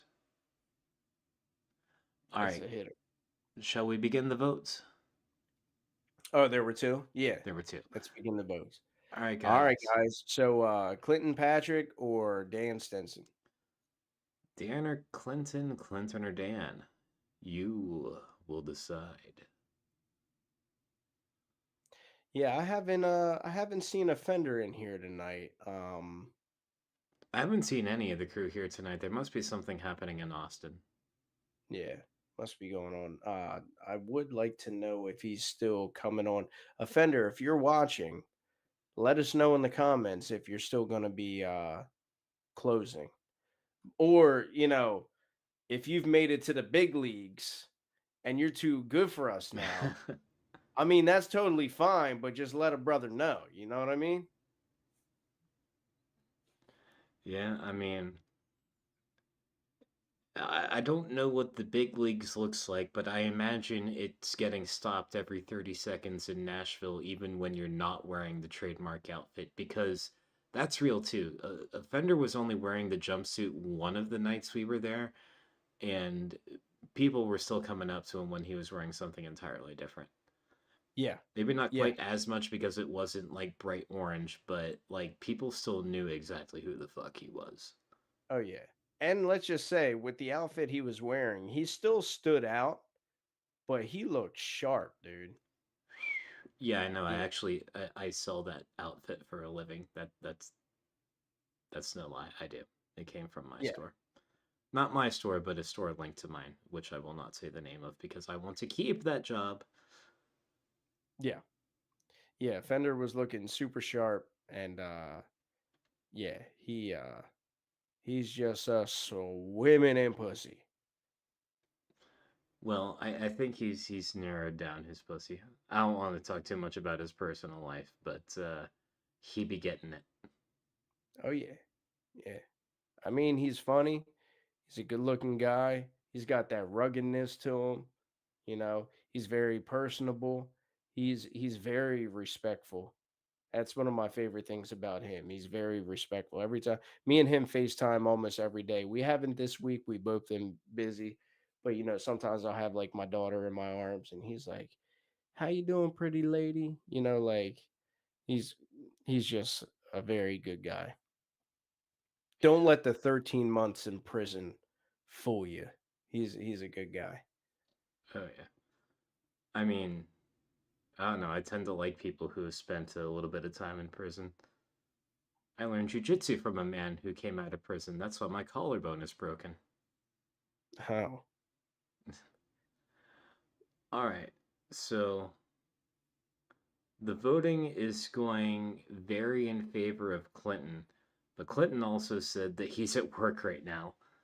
Um, so Clinton, are you truly unavailable to come on? If so, let me know right now. Yeah, Clinton, if you're at work, that's fine. We can have it's him and Dan, correct? Him and Dan, yeah. Yeah. We actually owe Dan. Oh, So oh, do we? Well, Clinton said that he can, so, and the voting is going in his favor, so. okay, that's fine. Bring him on. All right, Clinton, you are tonight's not lucky winner, tonight's skilled winner, and you are getting that link right now. Come on in and tell us whether it's coffee or Kofia, because I don't know. It's coffee. Is it? Mm-hmm. Damn it, lost the bet. Oh, Hey. Okay, just got a notification. Join TikTok community something or other. So we might be good for next week with that. excellent. Join TikTok's creator community programs. So next week we will be live streaming on 3 different platforms. Yeah. Also, I want to mention one more time, if you're wondering why I didn't read your joke, why I didn't count your vote for who won, it's because you're on YouTube. I appreciate your viewership, we both do, but please remember that participation goes through Facebook. If YouTube was cool enough to let people like comments, we might be there instead, but instead we are here with the comment liking feature, and here's Clinton. There he is. Here's the man. Can y'all see me?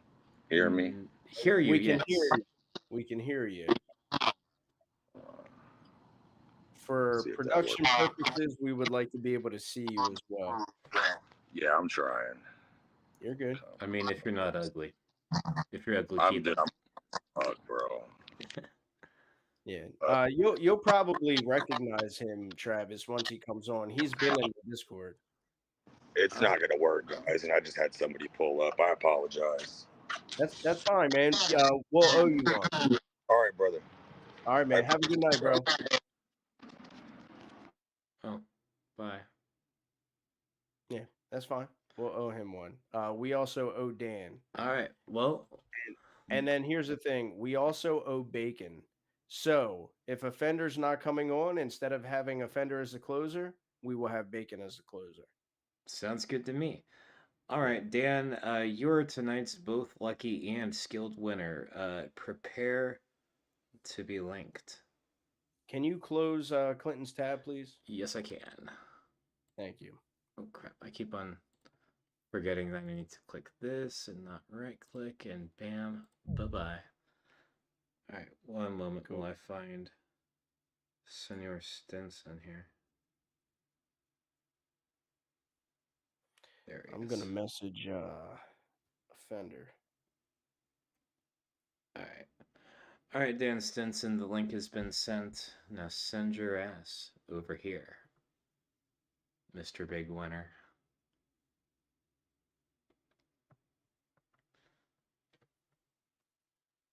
I think Dan Stinson, I think he was our first ever winner, wasn't he? Yes, he was. With, still to this day, my favorite response to a joke. Yeah. Yeah, so in our very first episode, for those of you that weren't here, I know Jordan wasn't here. There's the man. Yo, what's up? Hey. We are currently talking about your first time ever. I'm getting a lot of feedback. From me? Yeah, I don't know.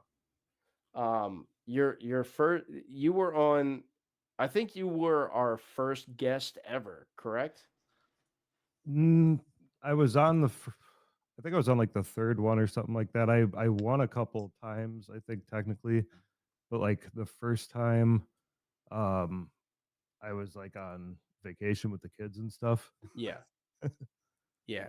But you still to this day had my favorite punchline ever. So the joke concept was, if an African American, or I'm sorry, if an Irish goodbye is when you leave without saying goodbye, what is an African American goodbye? And you had two great responses. First one was African American goodbye should be the name of a large ship. And my favorite response ever, we're on episode 9 out of all fucking, what is it, 9, 4, 36 concepts that we've done so far. My favorite response, if an Irish goodbye is when you leave without saying goodbye, what's an African American goodbye? And you said African American goodbye is what I frantically yell at the man trying to wash my windshield at the red light. And dude, I'll even fucking I'll throw give you one. Flawless victory. Oh, hell yeah. We I'm got getting a set guy up with over a here, I told you. soundboard. I'm getting set up over here. I told you. Oh yeah, I've seen your setup, man. I've been watching your lives. I never fucking thought I'd be the type of guy to watch somebody play the drums over TikTok. But every time I come on TikTok, dude, I fucking see you and I sit there for like 20 minutes. And I'm like, this guy's ripping right now. Thanks. Yeah, I've been trying to, I don't know, like in the winter and everything, it kind of sucks to like I usually like get out and exercise a lot in the summer. And this is kind of a good way to do some shit when it's cold out here because I'm stuck up in Wisconsin. It's still like it snowed again the other day. Like it's just shitty all the time. Oh damn. What are Is your everything fucking is everything sounding good or is it weird at all for you? No, no, no. It sounds great. It Okay. sounds like professional, yeah. I just saw like Travis disappeared. I didn't know. Yeah, he disappeared with us, but he hasn't disappeared on the podcast. I just didn't know if he had like some issues with me or what. If he just like fuck this guy, I'm No, not. no, I'm He still does. definitely here, but I am universally gone for everyone right now. What is So it that you don't want us to see that you're doing right now? masturbation. Exactly. I mean, just I thought this was going to be an edgy podcast. By the Yeah. way, I did find a tier 1 bidet. Are you ready for this? Yeah. Ooh. Oh, is that a dental flosser? Water pick, bro. A water pick? Yeah, Got 3 dental floss. settings, multiple angle. Yeah, dude. Now, Yeah, if it all my Muslim friends would love that. How many is that now? 2? No, that's a tier 2 bidet because I don't know how much you know about like Muslim folks. They always keep Not like much. a water bottle. They keep a water bottle right next to the toilet and they use that to clean themselves. They don't wipe. They like clean with water. Yeah, I was in jail with a few of them. I got to meet a few of them. Yeah. It was interesting. I think that's where they get recruited a lot. Yeah. They didn't have any interest in me. No. No, definitely not. Yeah, not hard to know why. But yeah, so you've been killing it on TikTok. Yeah, what you think about the fucking video that I got for you, man? That was awesome. Thank you very much. That was Yeah. really, really cool to see. Yeah. Actually, that I showed that to a bunch of people too and shared it and everything. That was really awesome. Thank you very much. That was really cool to see. Yeah, no And doubt, dude. it's awesome too to see what everybody's doing and like the quick escalation of things, you know. Yeah. And I don't know, it just seems like you guys are making all the right moves and like you guys don't have like an asshole in the midst too. So like everything's just cool and smooth, you know, which is really nice. What do you mean? I'm not following you. I'm just saying, like, you guys are all really chill and stuff. Like, there's nothing really hateable about you guys so far. So, Oh, give me some time, bro. I'm just saying, you know what I mean? Like, there's, you guys are cool. Like, even like we watch like Travis's podcast and stuff, like, just sitting and talking and stuff like that, all that kind of shit. Like, you guys are interesting people to sit and watch and see what you're doing and stuff too. So I appreciate that, man. whatever you got going on, it's interesting, you know. Thank you. Cool. Man, Travis, we got to get you back up on the stream because, like, You gotta be finished by now. I'm not that fucking good looking. This is probably easily fixable by just like reloading my page. I just didn't want to interrupt the interview with Dan over it. Yeah. Will it interrupt or will you just disappear for a sec? I mean, the podcast will moment. disappear for everyone for about 2 or 3 seconds. Yeah. Okay. Yeah. Let's not do that right now. Yeah. I'm gonna say the N-word. Do it. Exactly. What? Hurry up! It's been 5 minutes. I need to scream this profanity. Yeah, you, Um, you can get a doctor to say you have Tourette's. oh yeah, yeah. You know? I have Yeah, I Tourette's is usually what I was screaming at the black man trying to wash my windshield at the intersection. No, as I was frantically running away. yeah, I have exactly. Tourette's. I didn't mean it. Oh my god. Yeah, Just but passing through. now that's cool that you think that because sometimes you get a little. I wouldn't even call it self doubt, but like every now and then it's like, man, could I be doing more? Or like, what should I be doing? It's all we're kind of finding ourselves in Yeah. this. And I feel like every time it's getting a little bit better and better. Yep. And I thought it was interesting going out there and interviewing people in the street. There was really only 3 of us that were doing that, and I was the one doing it the most. Yeah. So one thing that was really cool, I don't know if you heard me say while we were out there, I got interviewed by Joke World. Yeah. Yes, so I'm looking forward to hopefully seeing something come from that. Like You hopefully just end Joke up on World, Red Bar. dude, fuck yeah, let's go, dude. Yeah.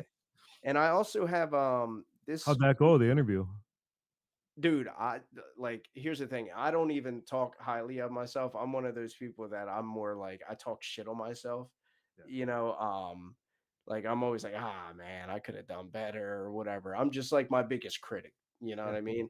But I fucking killed that interview, dude. Yeah. I killed it. It went so smooth, but it was ran by the lady that I interviewed the day before. You know Karen Jones? Really? Yeah. That's who's doing interviews for Joke World? Yeah. Really? Yeah, so she's working with Joke That's World. fucking interesting. That's a weird It's twist. very interesting. And I don't know if you saw because I interviewed Nerd Dork too. Yeah, I saw that. And then Nerd Dork came out with a video saying like, dude, if you're gonna be a fucking terrorist, man, if Don't you're gonna interview be me. yeah, did you see that video? It was fucking the way he said it was hilarious. Yeah. Oh yeah, you commented on it and you were like, I was thinking the beard at first. You were thinking Well, because that I got halfway through his story and he's like, I got interviewed by a terrorist. And all I knew was that I knew you had interviewed him. I Mhm. wasn't aware of anything else going on out there. I should have assumed there's probably like a lot of other things going on. But he said some terrorist interviewed me, and I was like, I thought he was just making a like joke about you or something like that, you Yeah. know? Yeah. And it just kept going on, and he got more specific, and I was like, oh shit, that's not He, for he was talking about Karen Jones. yeah. Because I saw apparently, I guess she came up and just started saying some joke about trans people or something, and he's not about that. And like, Yeah, that's not a good intro. You know, she comes yeah, off pretty comes in hot. You yeah, know, maybe say, how you doing?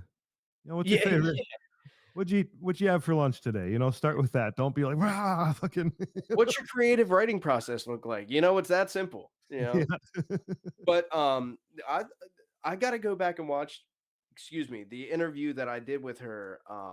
I haven't watched it since I did it. Like I only did the interview. So sometimes when you're like interviewing, even after I do this podcast, I forget shit like instantly. I'm Yeah. like, man, how did that go? Um, until I go back and edit it. But I haven't edited that one. But she's an interesting character, man. And we kept running into her all the time, right, Travis? Like we ran into her like fucking Several 20. times. We almost Yeah, died right beside her during the tornado. that's right. She was right there with us when the tornado hit. But it was crazy because I interviewed her, and then the next day she was like, "Oh yeah, I do interviews for Joke World," It and would I have was said January 6th protester and others found yeah, dead. right. She would have got all the credit, dude.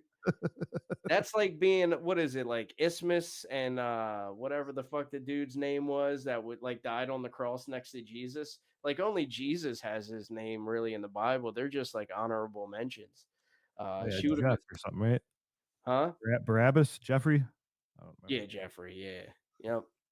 They crucified Jeff. remember. Um, He was an asshole. Though. What are you gonna do?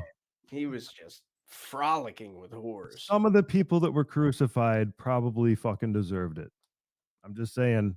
Yeah, There for were probably sure. some like horrible, what are you gonna do? Yeah, like that Jesus dude. Yeah. Um, Suck on my ass. Wasn't yeah, Jesus, it was Jesus. He was crucified for illegal immigration and stealing our jobs. We had a good thing going here. This yeah. motherfucker comes in here knocking our shit over. They're always fucking crucifying the Jews, man. Um, yeah, but it was interesting. So this is how it went down though, because she was interviewing me, and then I happened to look over, and it was like at the end of the interview, and I was like, "Holy fuck, there's Nerdork." Yeah. Right. And I know him. He's got, I think between like all his socials, he's got like close to 3 million followers. Right. So Yeah. he's a big guy on social media. And I was like, yo, I want to interview him. I think I said it to Travis. I can't remember the series of events, but like, I was like, I want to interview him. And she didn't even know who he was. Of course, she's, fucking boomer. And she was like, "Oh, he's big." And but her cameraman knew who he was. And he was like, "Oh yeah, we got to get with him." And I was like, "Look, I saw him, but I'll give you guys the respect cuz you're with Joke World. I'm just small little comedy writers guild. You guys go interview him, but like I'll be over afterwards." Well, I noticed that their interview was like super short, right? Yeah. Like real quick. And I was, Suspiciously short. what's that? Suspiciously short. Yeah, suspiciously. I was like, what the fuck was it? Maybe he doesn't want to interview, but I was like, I'm still going to shoot my shot. Yeah. So I went over there and I was like, yo, man, I'm with Comedy Writers Guild. I explained everything. I was like, you mind if I interview you? And he was like, oh, dude, can I just chill with the bros for a little bit? He was like, I just got out here. My knees are kind of hurting. I'm just chilling right now. He was like, but come up to me in a little bit and I got you, bro. And I was like, all right, word, say less. So we all went in, we got our wristbands and everything, and we all came out, and I'm like across the way, and I saw him, and I was like, yo, like that. And he was like, yeah, yeah, yeah, yeah. So I ran over and I was like, 5 minutes. He was like, yeah, yeah, yeah, 5 minutes. I got you. And then I interviewed him. But I didn't know that shit went down with her until he made that video. Yeah. I was like, she fucked up. That's fucking hilarious. Yeah. But that's like, the behind the scenes of like what went on. Yeah. So was it like rolling around with everybody, like actually seeing some people in person from, you know, I know it's a little jarring sometimes to like meet people in person that you've been only interacting with online. You know what I mean? Yeah, yeah. You mean like Offender and Travis and all Yeah, that? all you guys like it's a little different. People are, they're just slightly different when you see them for real. You know what I mean? It's just weird. Oh yeah, I would say Offender is like much more intense, but Yeah. not in a bad. Or Yeah. what the fuck? Yes, You believe it do or not, fucking cartwheels the whole way down the street. dude. Not in a bad way at all. Like I'm not saying intense in a negative way, but like he like I've always given him his credit on like how hard he hustles and everything. Mhm. It's harder than I even imagined. Yeah. It's fucking like so we're all sitting with the comics. There's a comic section. And by the way, we can do this spoiler. You're gonna see us. You're gonna see us on the screen the second night. So Oh yeah. whenever they do the second night, you're gonna see it. We were up on the Jumbotron. Nice. So you're gonna see this shirt and everything up there. Um, Hopefully they caught me when I turned around and I had the fucking QR code on the back because I also turned around and did this just in case. But I don't know. I just caught it for a glimpse. That's But fucking crazy. so we're all in the comic That's a pretty section. quick little What? rise there to be you know what I mean? Like how from when you started this to like having that be there. Oh You know yeah, what I mean? that'd be crazy. Like from concept to Yeah, from concept to fucking I was talking about Amanda being the admin on the group. She's just clicking like, God damn, they're all just coming in.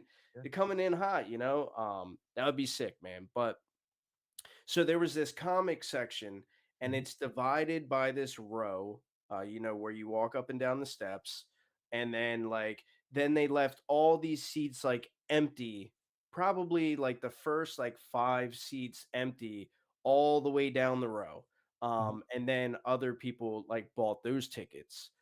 So we didn't even sit with the comics. We sat over in those empty seats because you could see where the comics are. You can't really see the stage because they have this black curtain there.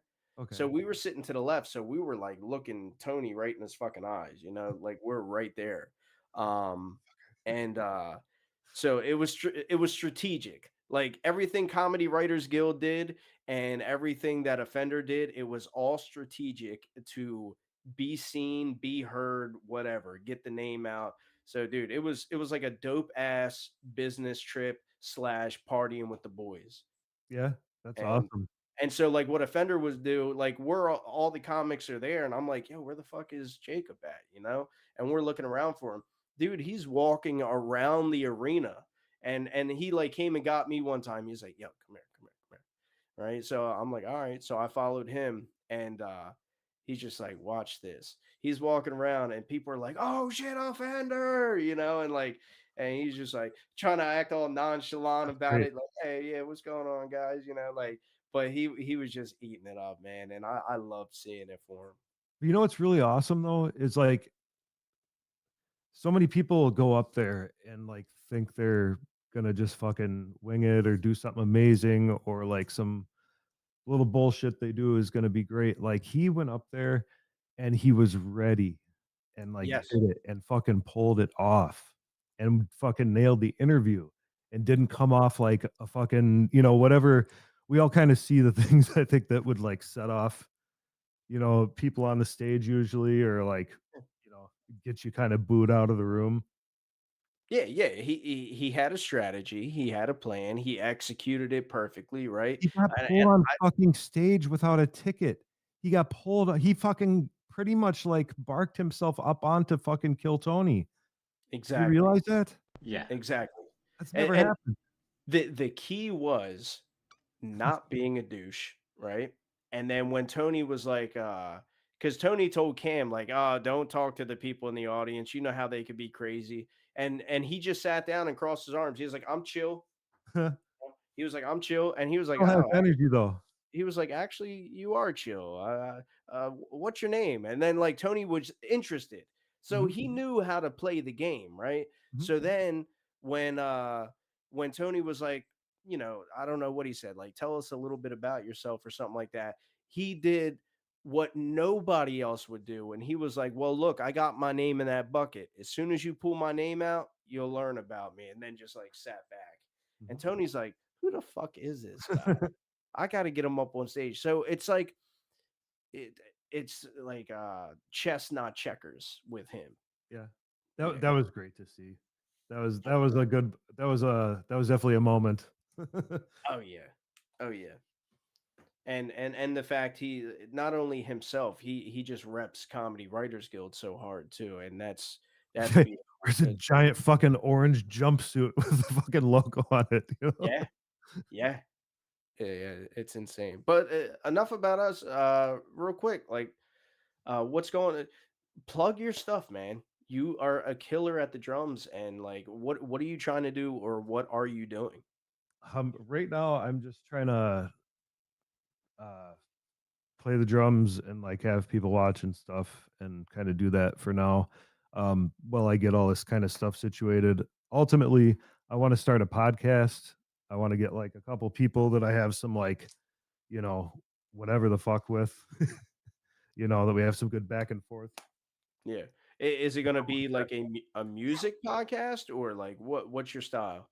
Conversational comedy kind of shit, talking shit. Hell Should be. yeah, I want to do like a funny thing, not like a, you know, this just in. You know, yeah, yeah, hmm yeah. world No, I sucks. love it. I'll be watching it. Yeah.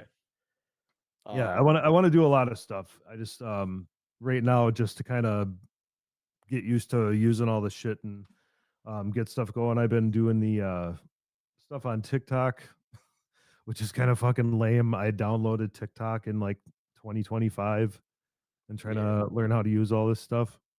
No, But I it's a good networking source, dude. Well, dude, I went on Twitch.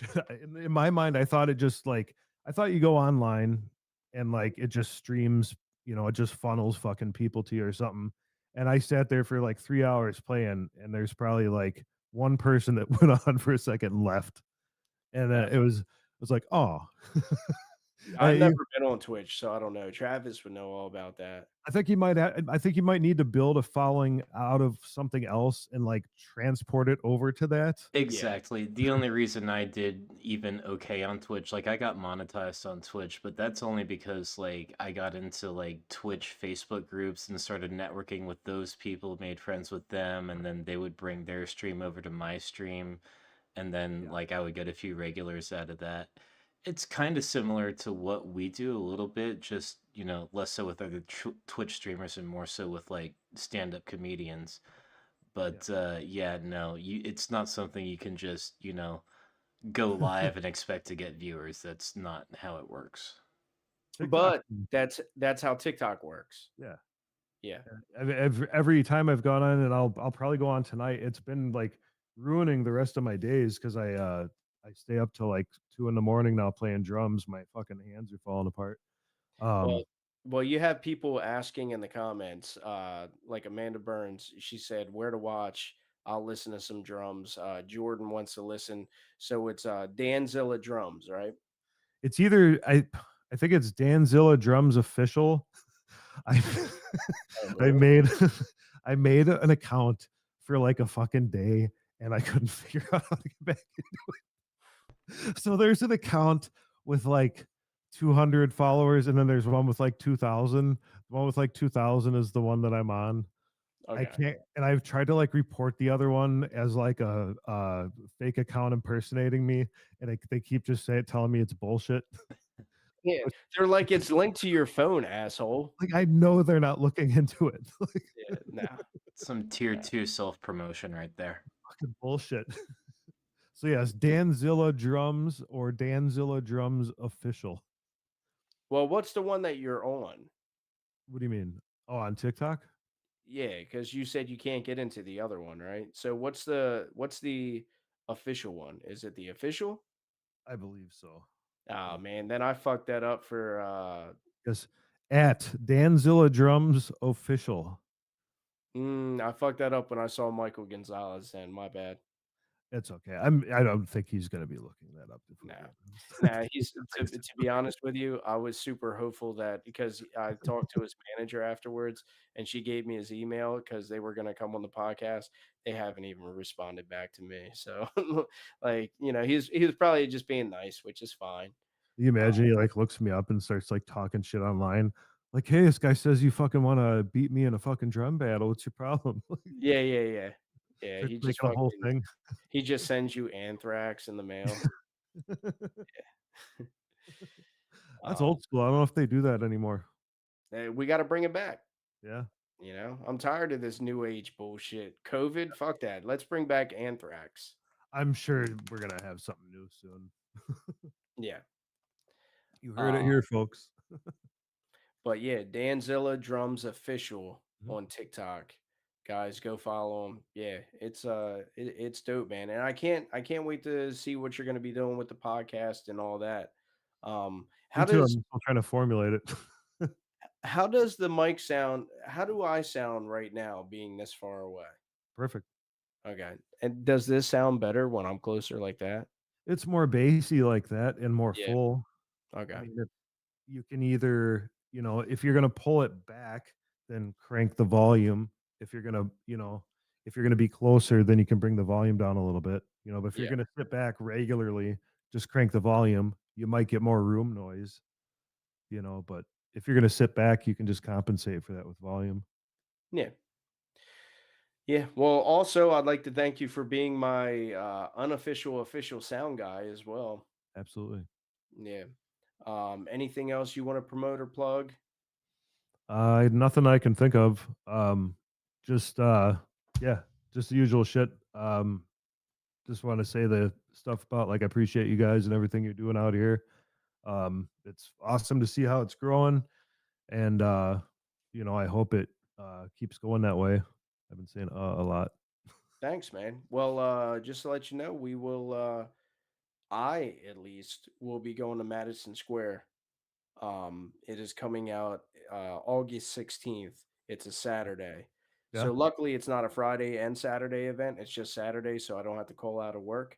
All right. So I will definitely be going there and putting my name in the bucket and doing the same thing where I interview people in the street and all that. So I look forward to that as well. Is that a 2-day thing or a 1 day? It's just a 1 day this time. Okay. Yeah. That So that'll be fun. yeah, Are you like making a whole thing out of it, or like anybody else meeting you down there? Or? I don't know yet. I don't Yeah. know. There are some East Coast folks. Hopefully fucking Shane Capsha could meet me there. Because he's right in Ohio. It's not too far away. Yeah. I'm sure there'll be some people. I'll be meeting up with some people. And Comedy Writers Guild is growing. Yeah. And excuse me, there are many comics on here, so I'm sure I'll be meeting up with some people. Yeah. Maybe if Kill Tony ever decides to do a show up in Wisconsin, everybody will have a reason to come up here. Yeah, they'll never fucking do that. Yeah. Nobody comes here. This state gets walked around. No bands come here either Oh, anymore. really? Oh, that sucks. Well, it's like one of the last fucking states. It's like weed's still illegal. Really? Yeah, it fucking sucks. Oh, fuck you guys, dude. Tell me about it. Damn. We're literally surrounded by states that are completely legal. That sucks. It's and they're like old school about it in some of the counties here. Like literally, like they're not cool about it at all. Like put you in fucking like prison shit. I think that's where Offender did fucking 13 months for like the I ounce of believe it. weed. I wouldn't be surprised. It wasn't. Yeah, it's still illegal here in Tennessee too, but it's at least decriminalized in Nashville. I think Memphis too, and like even these smaller towns, they know that they got bigger problems than this shit. Yeah. Yeah. Yeah, it's awful. Well, dude, it was nice having you on, brother. Thanks for having me on. I appreciate it. Yes, sir. Is Offender anybody hear from him, or Yeah, nah, he hasn't answered. We probably might doing a fucking if he's not answering, he's probably like doing a spot somewhere or something. Yeah, he said that he's gonna leave Thursdays open for this. But who knows? He might have got called into work or something. Um, but I think we're gonna pull Christy Bacon on. Do it. Yeah. Sounds good. All right. Awesome. All right, Dan. Have a good night, guys. Yeah. Great you as too, man. always, man. I'm waving at you right now. All right. Do you guys disconnect me or do I do something? I'm gonna do the old man Yeah. thing here. Tap, Woo. tap can- the screen and I'm on you'll a have. computer right now. Oh, Travis could do it. Yeah, I got you, Ooh, man. red button. I Don't got worry. it. Yeah, I'll kick you out. Oh, I didn't have to. All right. Yep. Well, I'm sending Bacon the link. And waiting for her to get on. I may go ahead and restart here so that I may reappear. Yes, sir. Guys, we will be here. We'll be right back. Where is the... I lost my button to minimize the... Yeah, there we go. And here we go. Right back.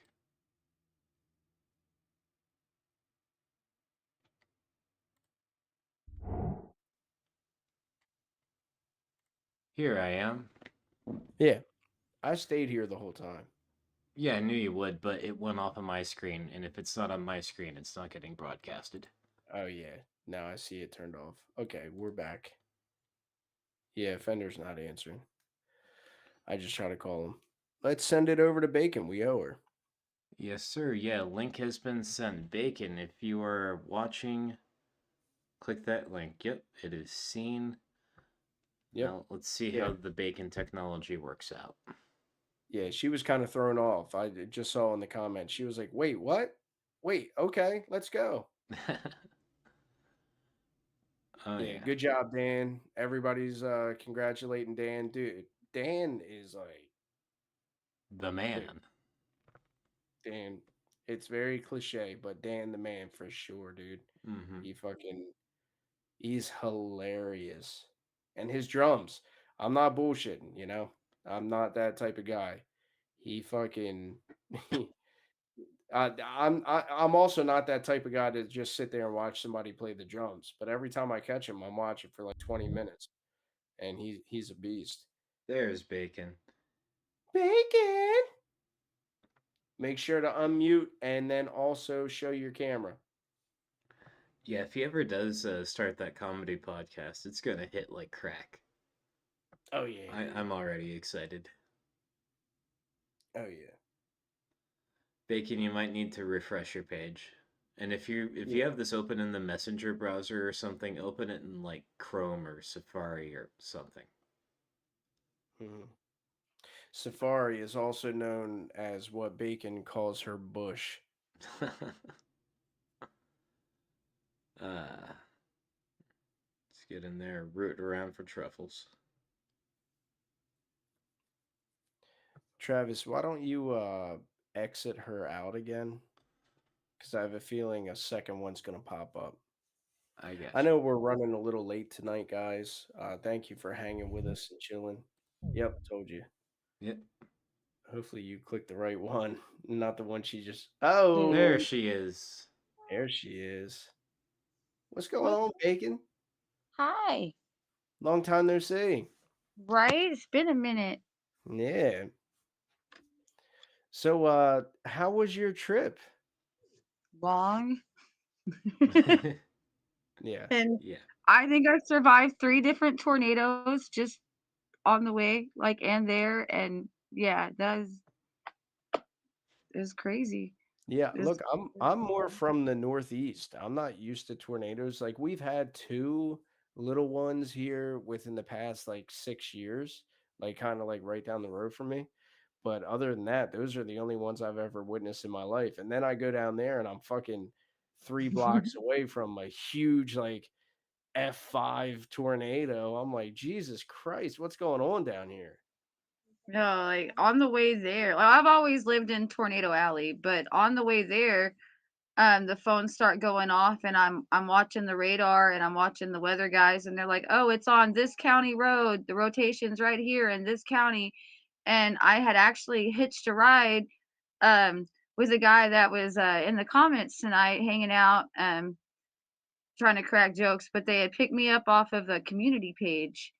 Um, and he does karaoke and DJing in Hot Springs, and he was the one that says he knows the guy that I'm gonna try to get the hosting gig for a improv night that they're trying Yeah. to start out there. Yeah, Um, I remember you telling us that in the chat. Somebody still won't send me my video, so I need that Listen, part of the I'm application. I'm Uh, I'm not making I'm not making excuses, but I've talked to him about it. The man is super busy right now. I know, and so I'm just like I'm trying to be patient. I really am. Yeah, just be patient and Yeah. like let's put it this way. Me and Offender talk every fucking day. We FaceTime each other every fucking day. Since Monday, we have not spoken. So like he's just out there doing his thing. Oh yeah, Saying, he's blown up. Like he is like super fucking busy. Like you thought he was busy before. Like yeah, yeah, no, it's going really well from what I'm hearing from everybody else in Austin. Like yeah, when you said if he's famous now, like you weren't kidding. Like he's fucking famous now. yeah. Um but no, so on the way there, like they're going off, and I'm asking the guy, like, well, where are we at? He goes, we're on that road in that county. And I'm like, well, I don't. And we like, I look out the window, and I could already tell it was green. I had just mentioned like the sky was green, and there's a funnel cloud forming directly overhead. And I'm like, of course it is. Oh Holy shit. shit. I'd have a fucking panic attack. God damn. We gassed it. He was going like 110, like just to outrun it because of course it is coming the same direction down. Like, yeah. Who was it in the comments? Dave. I don't remember the last name. I'm bad with that, but it was Dave I don't remember seeing a name Dave, but or maybe I David. was I don't maybe I know. wasn't paying attention. Oh no. I think I did read a guy. I think I read a couple from him actually. But Um yeah, I like special shout out to him for getting me there and like had a great trip. Like it was definitely epic adventure. And like the guy didn't know me at all, but just went out on a limb to be like, I'm gonna do a favor for this bitch. And so Yeah. that was really fucking awesome. Shout Like out to everybody really did just come together to make it happen. Like I still, I didn't get pulled out of the bucket, but I still feel like I made some great connections and some great contacts, and I got to meet you guys. And oh yeah. like Will ever forever have a special place in my heart. Like that motherfucker walked 6 miles from the airport to the bus stop just to make sure I had somebody to meet, like to be there when I got off the fucking bus. Will's And Will's a great guy. He's a I real would have been I'd have been so lost without that motherfucker. Like he saved me. And then also, I'm gonna call myself out, right? I hope you are not angry or disappointed or mad at me. I was definitely butthurt. I felt very ditched, but then I had to tell myself that, I it wasn't personal. Like y'all had your own shit going on and y'all were busy, and I get it and I understand it. But at the moment, like I was a little hurt, but I do see the bigger picture as well. And so like that, I'll What always be there. I'm CWG. I'm did you fucking OG. did you understand? You are, and that doesn't take away from that. That's not what I was trying to do. And for people You that did don't, it. Like I said, I was butthurt, but I don't I now don't take like I see that it wasn't like personal at all. not Like at all. and yeah, that's just I got my feelers, especially cuz like I guess I got my feelings hurt. It started with the whole Christie thing not letting me do bacon. And I'm like, you had no problem with it in Austin and you had no problem with it the first night. Why all of a sudden this night am I getting singled out? Like we've already met twice before.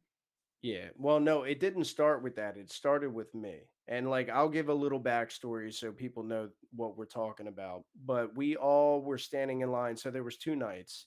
And first night, like it was actually pretty cool because Offender walked up and Offender knows Christy. Christy is the producer of Kill Tony, one of the producers. It's Christy and Yoni, and Christy was there. You walk through this metal detector, and then they ask you like, "How much time do you have?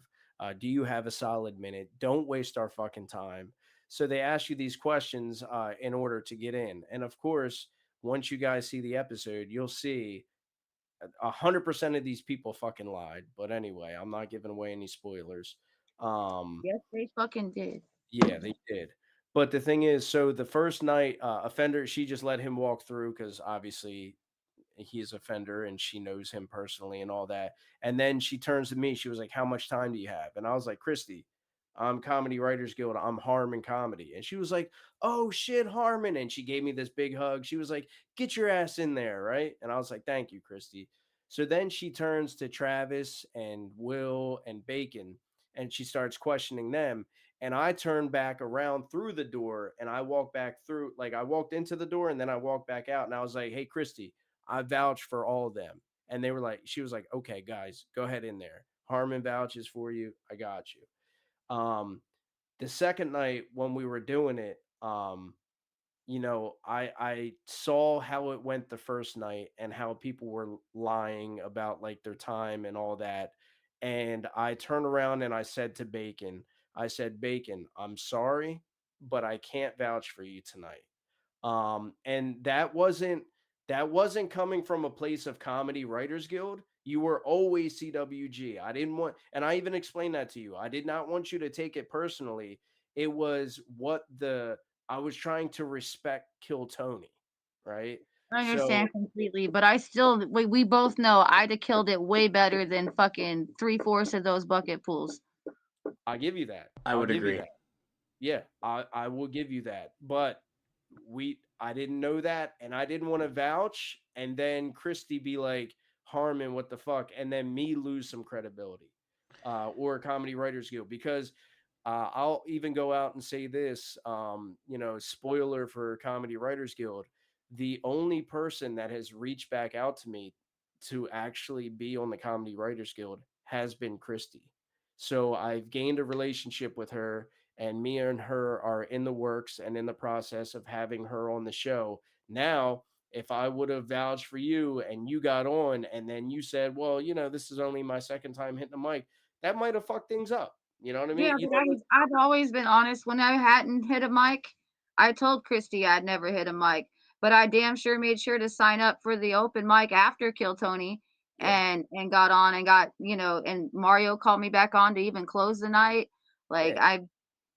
I mean, I and have my steps down. Like it's harder actually, in my opinion, to do these things online than it is in person.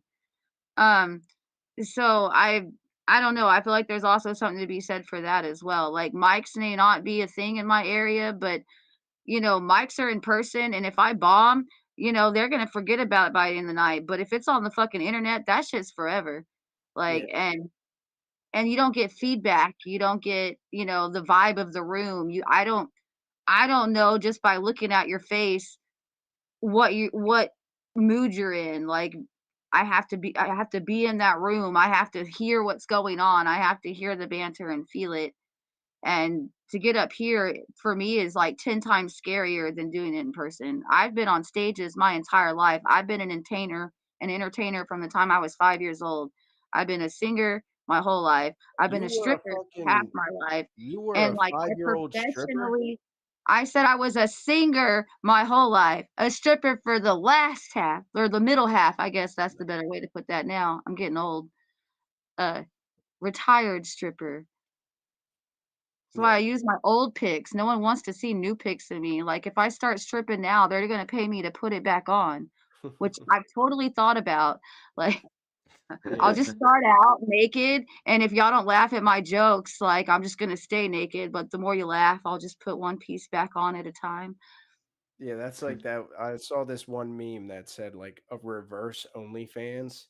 It's like when I start sending you pictures of me naked and you have to pay me to stop. But yeah, like I just want to touch on it one more time though. Like I want you to understand that it had nothing to do with Comedy Writers Guild. It was me going by what Kill Tony was trying to do. I And understand. I yeah, understand now. Like it I said, was I it was was no butthurt at first, disrespect. but I sat back, I thought about it, and then I saw that the logic behind it, and like I tried to look at it from your angle, and I understand. Okay, good. Yeah, Good. But fuck Um, you. I didn't exactly get a free pass on night two either. Christy still came by and she interrogated me and she was like, "How many years of comedy have you been doing?" I was like, "One." Then she's like, "Okay, how long of a set can you do?" And I told her, "Solid 5, pretty good 10." And then she's like, "All right, I appreciate your honesty. Get in there." And mhm, then that was that. mhm. Yeah. So I mean, technically, I didn't vouch for you the second night either, but No. I knew that you had a little bit more time and that you would get in. Because like Bacon, like and this is what I said to you too. I said Comedy Writers Guild since the beginning has been pushing and telling people to go hit mics. Like that's what we Yeah. encourage. And I know you don't have mics in your area, so like that's not really your fault. But as But soon I'm as gonna be creating one. Like I'm right, that's the goal is to like make it. Like there's nothing out here, so that's actually even better for me that there's nothing out here already because now I have an opportunity to go create that scene that yeah, isn't here. yeah. And that's even Fuck like yeah. I don't know. And that's fucking awesome. And like, and then you were even asking advice, like, "Hey guys, what should I do with this?" And my advice to you was like, treat it like a job. Take it seriously. Like, okay, prime example. Look at Offender. Look at how much publicity he was getting out there and how much attention he was getting out there. That's because he's not out there. Uh, you know, we even saw it at Kill Tony. Like so many comics are so fucking self-centered, right? Like I think it's just in their nature. And Offender's not like that. Offender's out there like, yo, if you're around me, I have this aura around me and we are going to become something. It's either you be a part of this or get out of the fucking way. And like Exactly. that's how you got to be. So when you're starting your thing, take it seriously, at least in the beginning until you grow like a solid foundation. And I think you could do big things for sure. And I mention all the time how when we had our first fucking uh help me out, when we had our roast battle, you were the underdog and you came in fucking swinging. I Um, wish I'd understood more about the structure of the roast battles because I had watched different ones online. So they all had like different ones. I didn't realize it was gonna be like a one-liner thing, and so I I guess I was over prepared yeah, accidentally because no, I don't know. no, you were perfectly prepared. You don't have to do a one-liner for a roast battle. You don't, like it's not like you were doing fucking paragraphs, you know. Nah, you weren't. I remember it. Yes, I was. No, you weren't. No, you Like weren't. I said, I'm a writer Right. and I love puns and I want to fit as many as I can into one little sentence. And I don't know what's wrong with me, but I have to. Now, you know what's I'm great? funny. Now, here, let me give you like a little tip. Now, do that and then trim the fat, right? So, right, just fucking right, and then trim the That's fat. exactly when I first went to Austin. Like I was being interviewed by Christy. Like that's what she was asking me. What I learned through. Because I was talking about the podcast and everything and what I learned through it. And that was like one of the main things that I was like, well, I've tried to learn to trim the fat because I can run on forever and like take out the parts and then punch it up. And she was like, you're using all the right keywords. I'm like, thanks. I think. Yeah, yeah. Well, that's how I write, like I'll write 3 paragraphs and then that 3 paragraphs will turn into one solid paragraph, you know. And that's just how it goes. I But am stubborn though. Like if I write a joke and I still don't get feedback from anybody, like if I believe in it, I will stick with it. My fucking street tacos, man, I don't give a fuck. That shit was hilarious. I was yelling that at all the prostitutes I saw on 6th Street for the rest of the fucking night. yeah, and that's why I said street taco is also what you call your pussy. No, no, no. That's uh more like a breakfast burrito. yeah. Um what the fuck? What was your favorite part about the Nashville experience? Honestly, the tornado. What? I enjoyed that quite a lot too. Maybe it's Like just I because I you're don't not. know. I've always been a little storm chaser at heart. Like I watched way too many tornado movies as a child, and that is just something I've always like. If I ever were to get a real professional, like if I were to go back to school, like I love meteorology. Like I love it so much. I knew just from the look of the clouds in the sky, I knew hours beforehand we were gonna get one. Like both times, like or all 3 times rather. Like I knew. I was just sad I didn't get a rainbow because like normally they follow me everywhere and it was raining and there was the sunshine and there's tornadoes. But I didn't get a rainbow, so I didn't quite get to go to Oz, but I was close, this close. I mean, with me and Harmon around, there was already a bunch of munchkins. So Hold on. Hold on, you're so Travis. much shorter than I thought you'd be. First of all, I've made public so many times that I'm 5'7", right? So like You are everybody not 5'7". That is bullshit. He might be 5'3". Bacon, how tall are you? How I'm tall are 5 foot flat. My kid's five you? Right. two, and I might be giving you an inch over that, maybe, if I'm being nice. Uh, okay, Travis, back me up here because that was one of the first things that Bacon mentioned when we met, right? She was like, "Oh my God, you're as tall as me," and I was one head taller than her. Am A I head, correct? no, no. If I was on my tippy toes, we were eye to eye. I can't help it. Your You, forehead's the you slightest specific bit Bacon. bigger. I don't know how like fucked up you were, but you specifically went on your tippy toes, and you weren't even eye to eye. You went up to my nose. Yeah, Mm-mm. I did see you on your toes, and you still were like a couple inches Yeah. off. But Listen, Why? if I'm gonna Why? lie. If I'm gonna lie, I'm gonna say I'm 5'9", okay? Like, I'm not gonna lie and say I'm 5'7". I'm 5'7". It's all about perspective, apparently.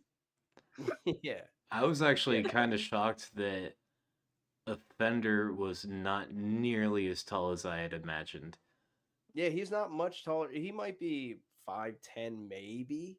Yeah, like 5'9", 5'9". 5'10", something like Yeah. that.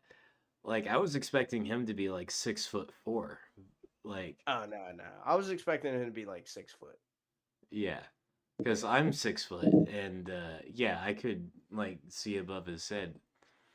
Yeah. But I don't know. It's always like the shorter, skinny dudes like that. They got all the hype and energy. Like I was saying a while back that the reason why we didn't see Offender for a while the tornado was happening is because he was protecting us. He was protecting us. He went out there, ran in the tornado, He and went and started got the running hammer. the opposite direction.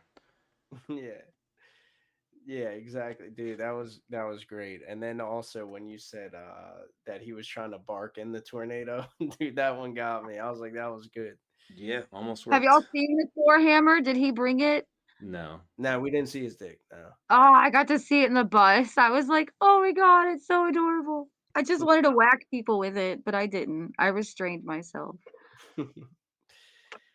All right, Bacon. Well, we owed you one, and we're glad that you came on and that you could close for us.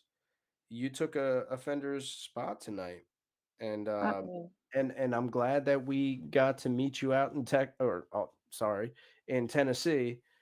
And we had a good time with you. And again, like, I don't want you to have hard feelings. I know you I understand. I don't like I said, I was being a little bitch and I came to terms with things and realized the logic of it and I I don't. Like I did, but I don't. Like I'm one of those people that, I get butt hurt easily, but I also get over it really easily.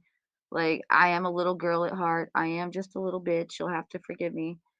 No, I mean, there's nothing to forgive. You're fucking awesome. So are But y'all. there you go. All right, All right, well, Bacon. y'all keep it sizzling, and yeah, it's good to see y'all. Yeah, hopefully we'll see you on the next episode. Oh, I'll be there. All About right. bitches, I'm funny. Damn right. No lie, Hell yeah. getting funnier. It's amazing how all the CWG people keep on getting progressively funnier and funnier every episode. Yeah. That's what this was about. We got to build off of each other. Yeah. Now it's all about marketing and promoting. That's all we got to do. Excuse me. Pound the payment. Hmm? And me. Don't forget. You? Pay you? Oh yeah. Nah, all the OG members, we're gonna be taken care of. Don't worry. We'll work on us getting paid Oh, I first, and meant then pound the we'll. payment and pound the bacon. Like Oh, hashtag bacon. Ah, Oh. I got you. Womp, womp, womp. It's all right. On that note, good night. good Later. night. All right. Well, that concludes. Let's go back to some comments real quick. All right. Everybody's talking about Dan. I really want to go out on one of these sometimes and meet up with everybody. That's awesome. You guys all got to do that. Yeah, it was really cool. AK says same. Yeah, dude. Fucking, I'll tell you what, right now, because right now there's 10 of us live and it's 10 of the OGs, right? So just us speaking right now, if CWG ends up blowing up, then me and Travis personally will pay for a trip for everybody to meet up. We'll get an Airbnb, fucking mansion, and we'll make that happen and we'll have a good time. Um, but yeah, that being said, that concludes tonight's episode. I'd like to thank Jake Coulter again for coming on. Everybody who made it on, congratulations. You were hilarious. Everybody that did not make it on, that's fine. There's always next week. We will be back on next week. And now is when I drop the name of the person who is going to be on next week. Ooh. Um, okay. So next week is actually going to be very interesting. Um, how do I explain this? So this person has been brought to my attention. First of all, I've been following them on Facebook and they've been following me for since I made the account almost. But this person has been mentioned by two people that I respect in comedy, which is Lindsay Tyree and also Celia Contreras, as this person being one of their favorite comics and one of their favorite comics in Austin, specifically. And they are transgender. So her name is Alexa Irizarry. I think that's how you say her last name. Irizarry or Irizarry. But yeah, Alexa will be on next week. Um, and it should be a very interesting episode. She seems very funny. Everything that I see of her, she's always like, she seems a little political, but not in the way that you would expect. It's kind of interesting. If you don't follow her, go follow her now on Facebook. Actually, fucking flutter with follows right now because then she'll be like, "What the hell's going on?" And I'll be like, "Yeah, that's that CWG bump before you even got on." You know what I mean? Um, but yeah, I'm looking forward to this one, especially since Lindsay has had her on her podcast, and Celia says nothing but great things about her. And I've heard other people talk about her comedy too. I saw her once on another podcast, and she did really well, and always kept things interesting. So I'm looking forward to that. So that is the announcement of who is going to be on next week. I hope you guys enjoyed tonight. One extra thing, thank you guys again for the financial support of our trip in Tennessee. Me and Travis both thank you for that. It helped out tremendously. And I know you guys saw the video that I made about me trying to raise funds, and some of you already sent some money. I need not a significant amount of money, but I don't want to mention the number, but I am trying to reach this certain goal so that it can put what we have going on like the next level. I have this plan in mind. So if you guys could I hate doing this, I feel uncomfortable doing it, but if you can at any point donate, um, you know, I don't want to start a GoFundMe or anything like that. Like I did that for Tolu, but he needed, financial help because he had like something going on with his heart. I did it for Offender because he's living out in a bus. I feel bad doing it because like, I have a house and I have a job and I have all that. But like I'm living by, by the skin of my teeth, and so is Travis. Um so if you guys can donate in any way, um, and I'm just gonna let this bank build so that we can get to the next stage. I don't want to announce what it is. It has nothing to do with special guests or anything like that. To be honest with you, I'll never pay for anybody to be on this episode on this show. If somebody's like, "Oh yeah, for $500, I'll come on," no, that's not what Comedy Writers Guild's all about. We're about comedy. We're not about promoting or paying people to that. That's just not my thing. But yeah, so we have some plans in mind. That's just trying to push us over so that we could reach a more larger audience and so that we can all communicate in a different way than I've ever seen any other comedy podcast or community do. So yeah, if you're interested, let me know. I'll share my any form of payment, uh or what do you call that, like processing thing, Cash App, PayPal, whatever. I have it all. let me know. Well, that was uncomfortable. I hate talking about that type of shit. But yeah, thank you guys for tuning into the podcast. Travis, do you want to mention everything that you have going on or potentially may have be going on Ooh. in the future? Yeah.